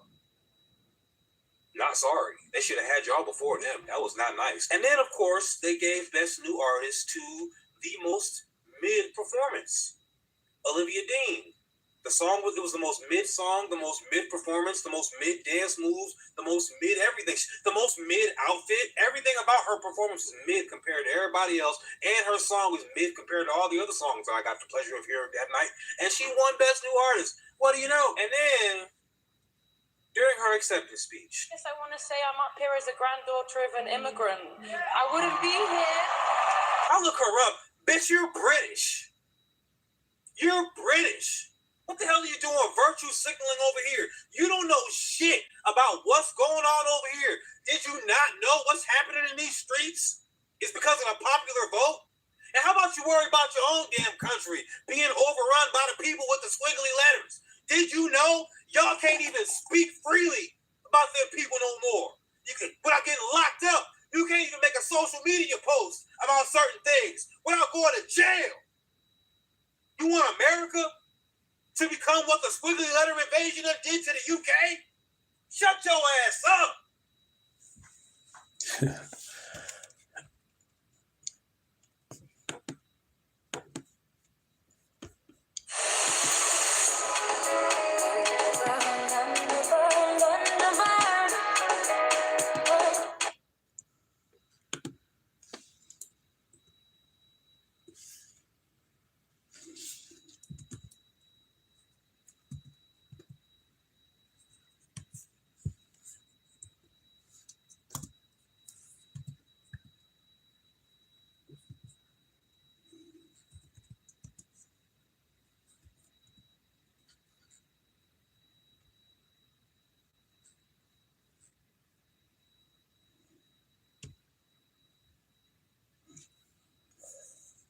So I think about New York. See what's going on. Let's see. Let's go to this one. New York.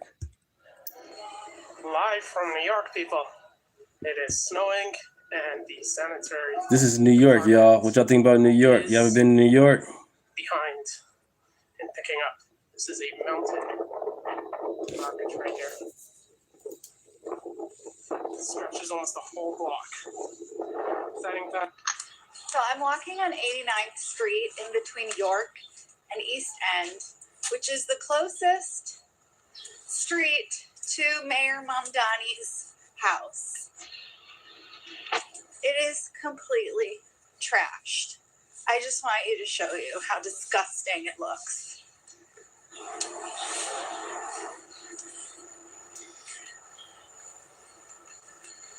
And at the end, you'll be able to see just how close we are to his house, which is at the end of this street. Here. Thank you, guys. Like and subscribe. Thank you. Thank you. Just so you have reference. Can't forget over here. This has been here a while. Oh, and I did see trucks pass, but no one's picking up the garbage. Okay, now if you get down here, see those stairs? That's where the mayor lives. Okay, here we have more garbage.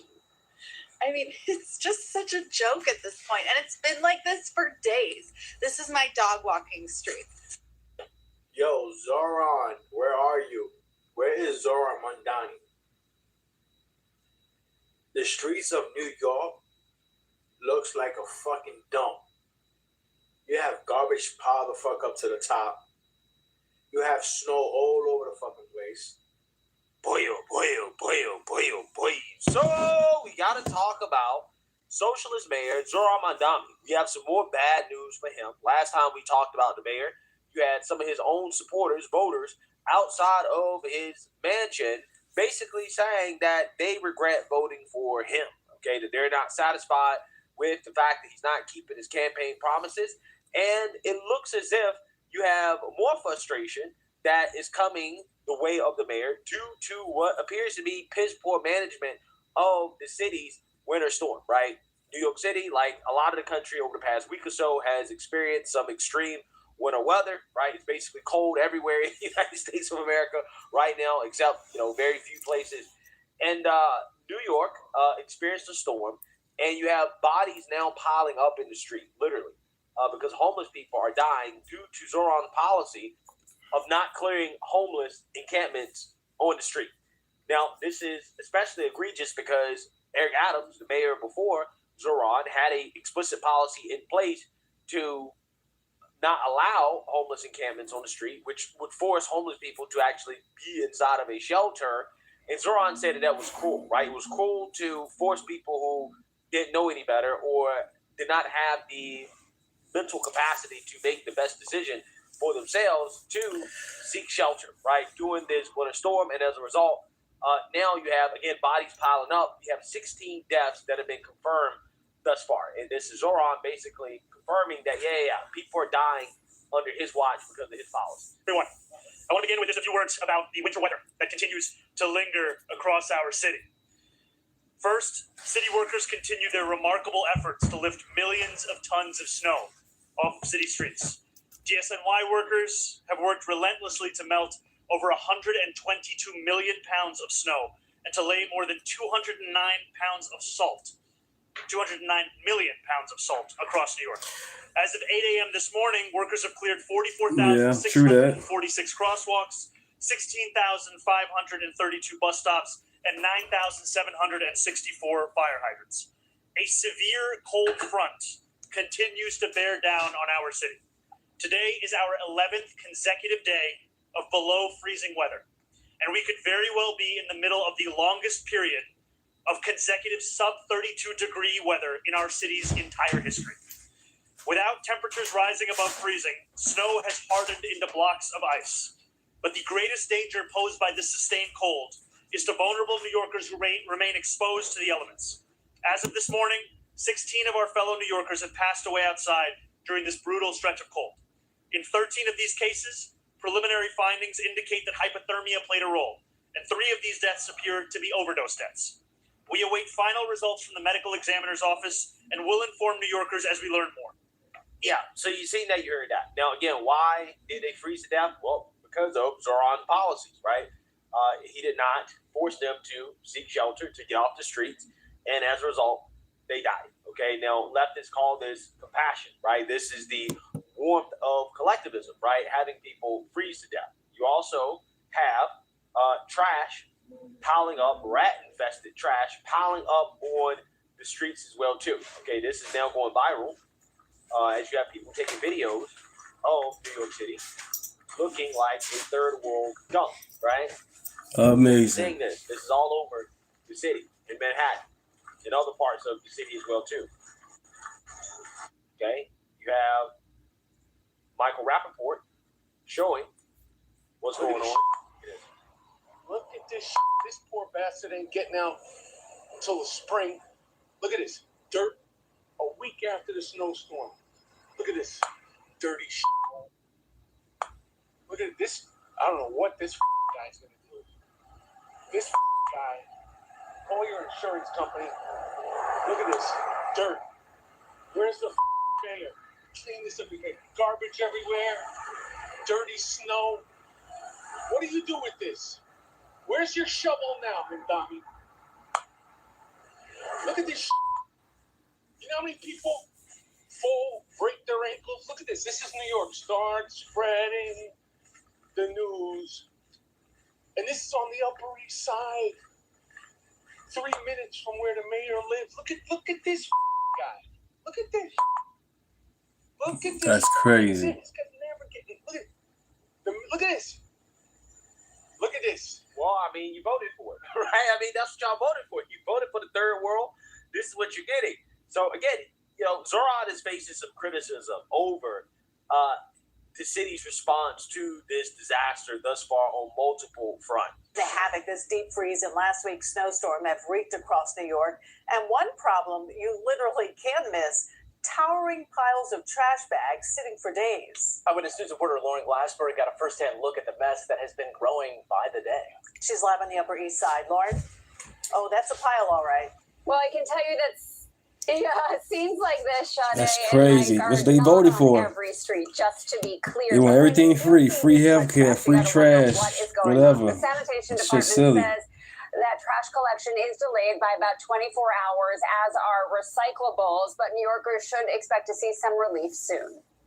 I think it's pretty gross to walk past it, to be honest. It's a pretty big eyesore. Banks of dirty snow coupled with piles of trash, like a post-snowstorm hangover that's lingering thanks to the unending cold temperatures. Snow melters are helping, but those frozen mounds are challenging. It was like dealing with rock boulders that the workers were out there trying to chop up to try to open up the walkway. So that definitely slowed down some of the progress, and obviously that was a big priority for us. It all had a domino effect of delaying some of the trash collection, according to the acting commissioner of the sanitation department, Javier Lohan. Even though we are on track on the Monday service areas, a lot of the people won't start receiving service until tonight at 6 p.m. and that'll go. I'm not blaming Madani, man. Stop it, man. Don't judge already. I ain't blaming him already. Stop it. Garbage everywhere. Actor Michael Rappaport, who's no friend of Mayor Mamdani, He complained keep about voting trash Democrat. on He keep voting for the same dumb shit. That's what I'm talking about. I'm not blaming Madani. I'm blaming the voters vote for the same Democratic policies that's gotten nowhere. The mayor says they're working on it. Sanitation is currently running about 24 hours behind on trash collection. I know that they are working with everything that they have to come up to speed, and that'll continue to be a focus for us, because what we want is a city where New Yorkers can continue to return back to their lives as they were. And we found some New Yorkers who are willing to cut the city some slack. In my street, they put the garbage out, and the truck can't come because too much snow around me. We gotta live with it, mama. I mean, it's freezing out, so like maybe give them a little bit of grace, but maybe prioritize it at some point.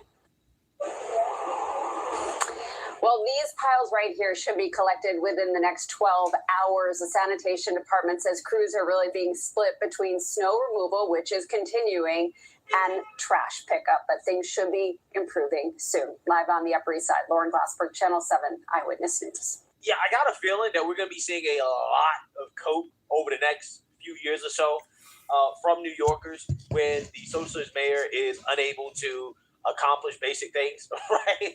Like, I feel like we're going to see a whole lot of that, right? So we're going to see. But again, regardless, people are just not happy with Draymond 3016, how you doing? These conditions out in New York. I mean, it just looks bad. It looks really, really, really bad. And New York City's mayor.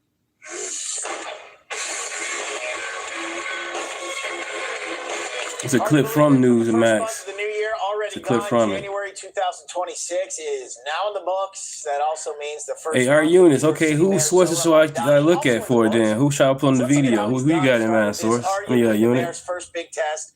That is the extreme cold and snowstorm that has battered the East Coast and making sure the most vulnerable are taken care of. As it stands right now, New York City Mayor Zohran Mamdani said a total of 14 people have died outside during the dangerously cold weather. I highlight this because, according to report, the deaths are drawing scrutiny into Mamdani's use of a standard outreach strategy of asking homeless people if they need shelter and his reluctance to remove people off the street against their will, except as a last resort. So far, 825 people have been placed in shelters. 15 people have been forced off the streets. There's also the cleanup. There also actress Deborah Messing got in the critique while sitting stuck in a cab, posting this to X. Sitting in a taxi trying to get to an appointment should have taken 20 minutes. We are an hour and 10 minutes and counting. The streets are a disaster. Hasn't snowed in 5 days, and the streets still haven't been cleared. Poor ambulance sitting essentially a parking lot, and the sirens are going. I'm praying for the person needing emergency care. I've lived here for 15 years. This go round, and this has never happened. The plows have always worked around the clock to get the city to working. I wonder what has happened. Well, I mean, it's obvious. Again, y'all voted for the third world, right? You voted for Mumbai, right? This is what you got, right? You got New Delhi, right? This is what you voted for. You got Uganda. Also point this out, the trash now piling up. There was a big article about that in the Mirror. The NYC Sanitation Department has said pickup will be limited. because of the conditions outdoors. You can see it piling up kind of all over the place. But that's just when it comes to the storms. The mayor has also promised free busing, right? Big part of his campaign, but now there are complaints. Fare evaders are meeting big losses for the city of New York. When combined with subway fare evaders, it cost the city approximately $900 million last year. And now it looks like the MTA, Metro Transit Authority, is going to make people pay. By the end of the year, it plans to hire people to check fares of bus passengers once they're on board to ensure fare evasion doesn't happen. Okay. So it's almost as if this stuff costs, right? It's almost as if it ain't free, right? Free ain't free. That the reality is that, hey, people got to pay That's to ride a lot of snow. take Shit. public transportation. And if you don't enforce this, then people are not going to pay, and that is going to cost the city money. And it is expensive to pay for all that, right? Now, the funny part about all of this from Zoran is that he's begging the state for money, right? He's begging, hopeful for money, and he's complaining, why is it that Like and subscribe, everybody. have to foot the bill for the rest of the state? And I'm like, well, isn't that what you believe in, right? It's called progressive taxation, right?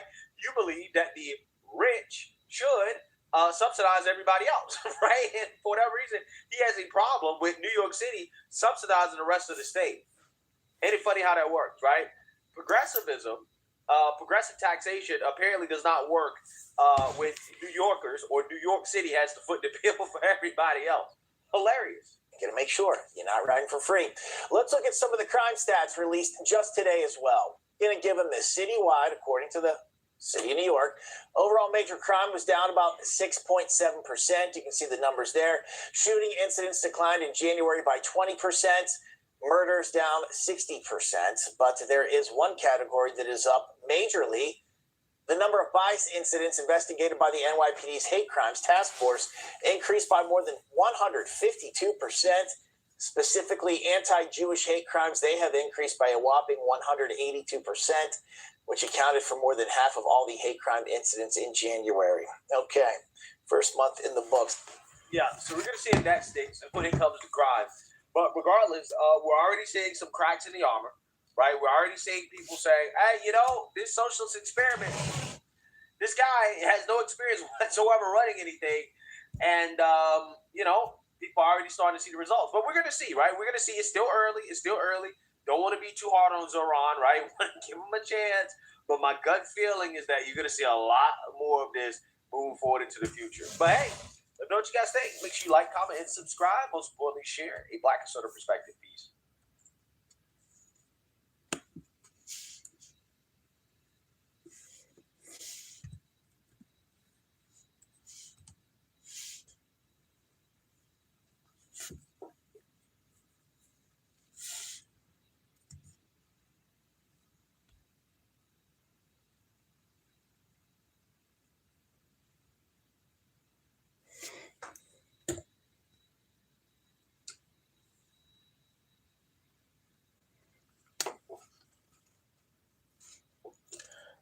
This be the last video, guys. I'm gonna go ahead and cut it quits. Put this little last video for you guys, if you don't mind. And I call it quits after this. Get to the wife. It's on the eat. Thank you, guys. Like and subscribe. Thank you so much.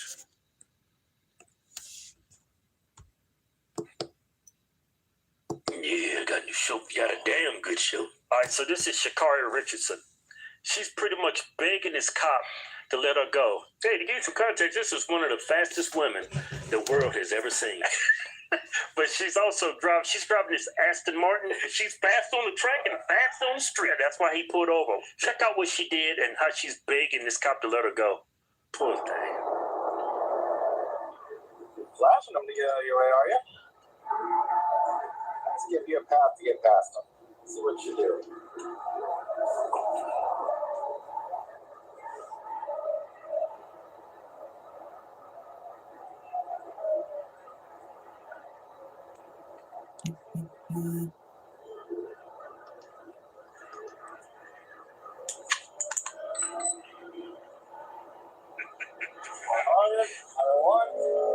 Passing the car at 101, 103, 104. County Motor 50, copy. Gonna be 429 northbound at Stony Brook. for it, Terry. Got it 103.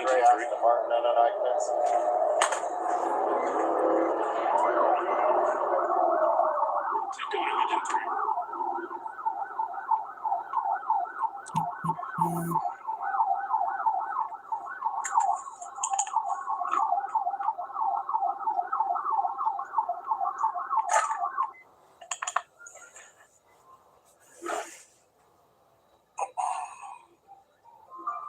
That looked like an Aston Martin. Those are nice cars. Thanks for joining in. I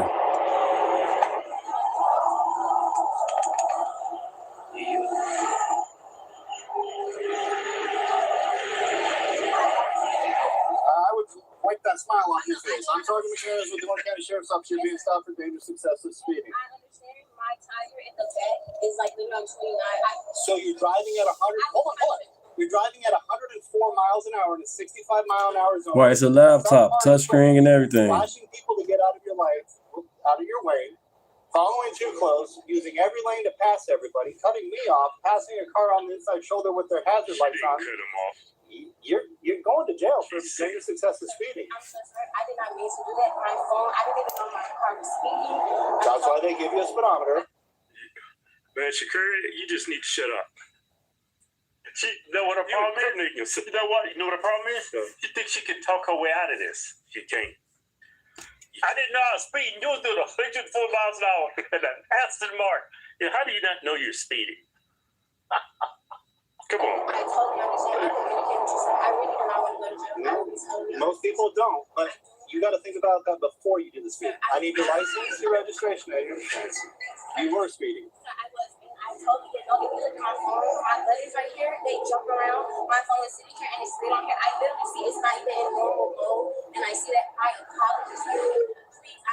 The mode has nothing to do with your gas pedal. I need your license, your registration, and your insurance. I really want to work with you, sir. I promise you, I am a law-abiding citizen. I have my ID, my insurance on my phone.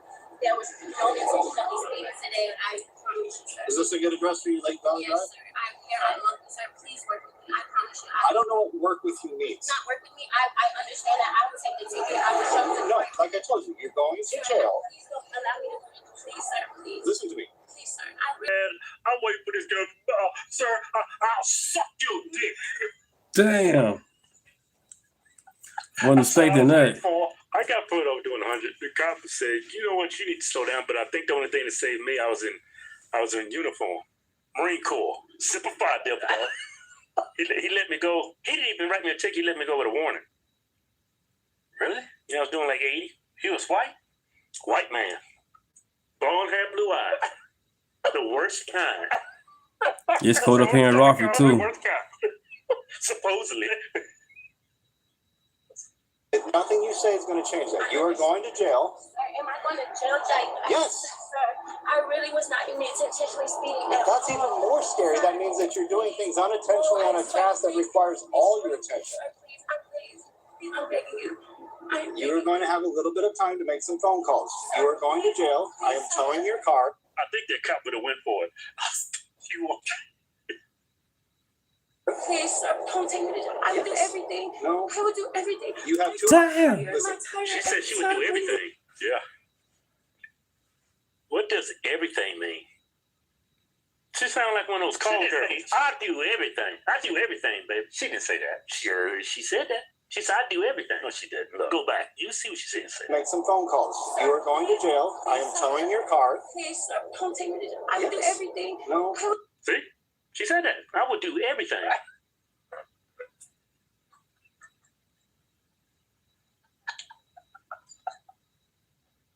That means she has no boundaries.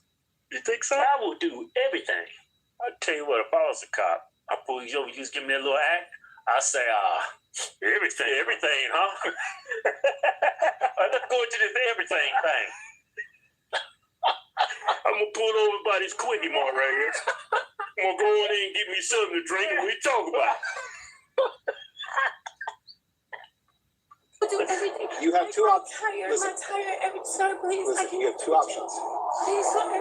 The first option is you can either ride with me in my car, Sir, The second option is you are going to go to jail in a cage car. No, Which do you prefer? I promise you, I don't want to go to jail. He acting like he giving her options.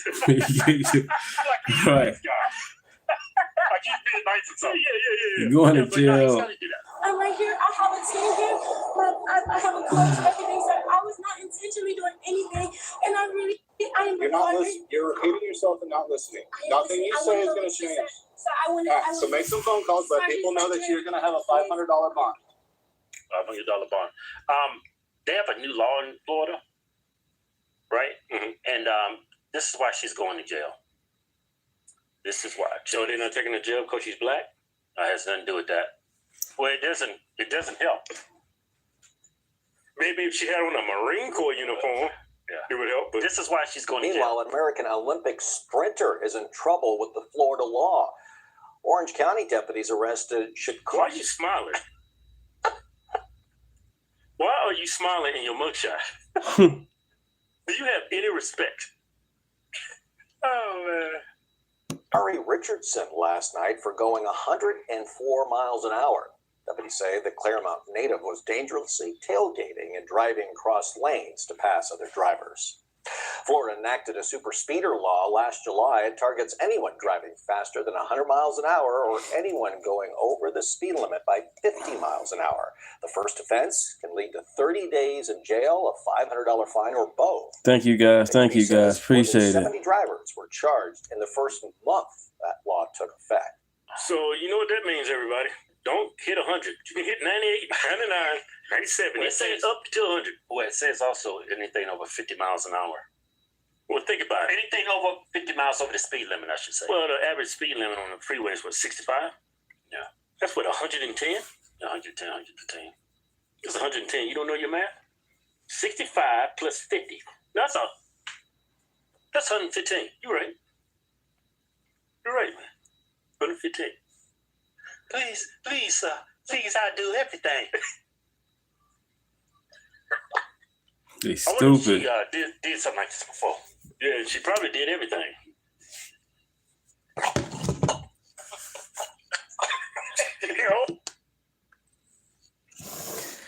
Thank you guys. I'll go ahead and cut it short. I'll be back. Let's see. Today's Tuesday. If anything come popping, I'll come back early. If not, I'll be back, say Thursday morning. Thank you guys. Like and subscribe. Stay with me.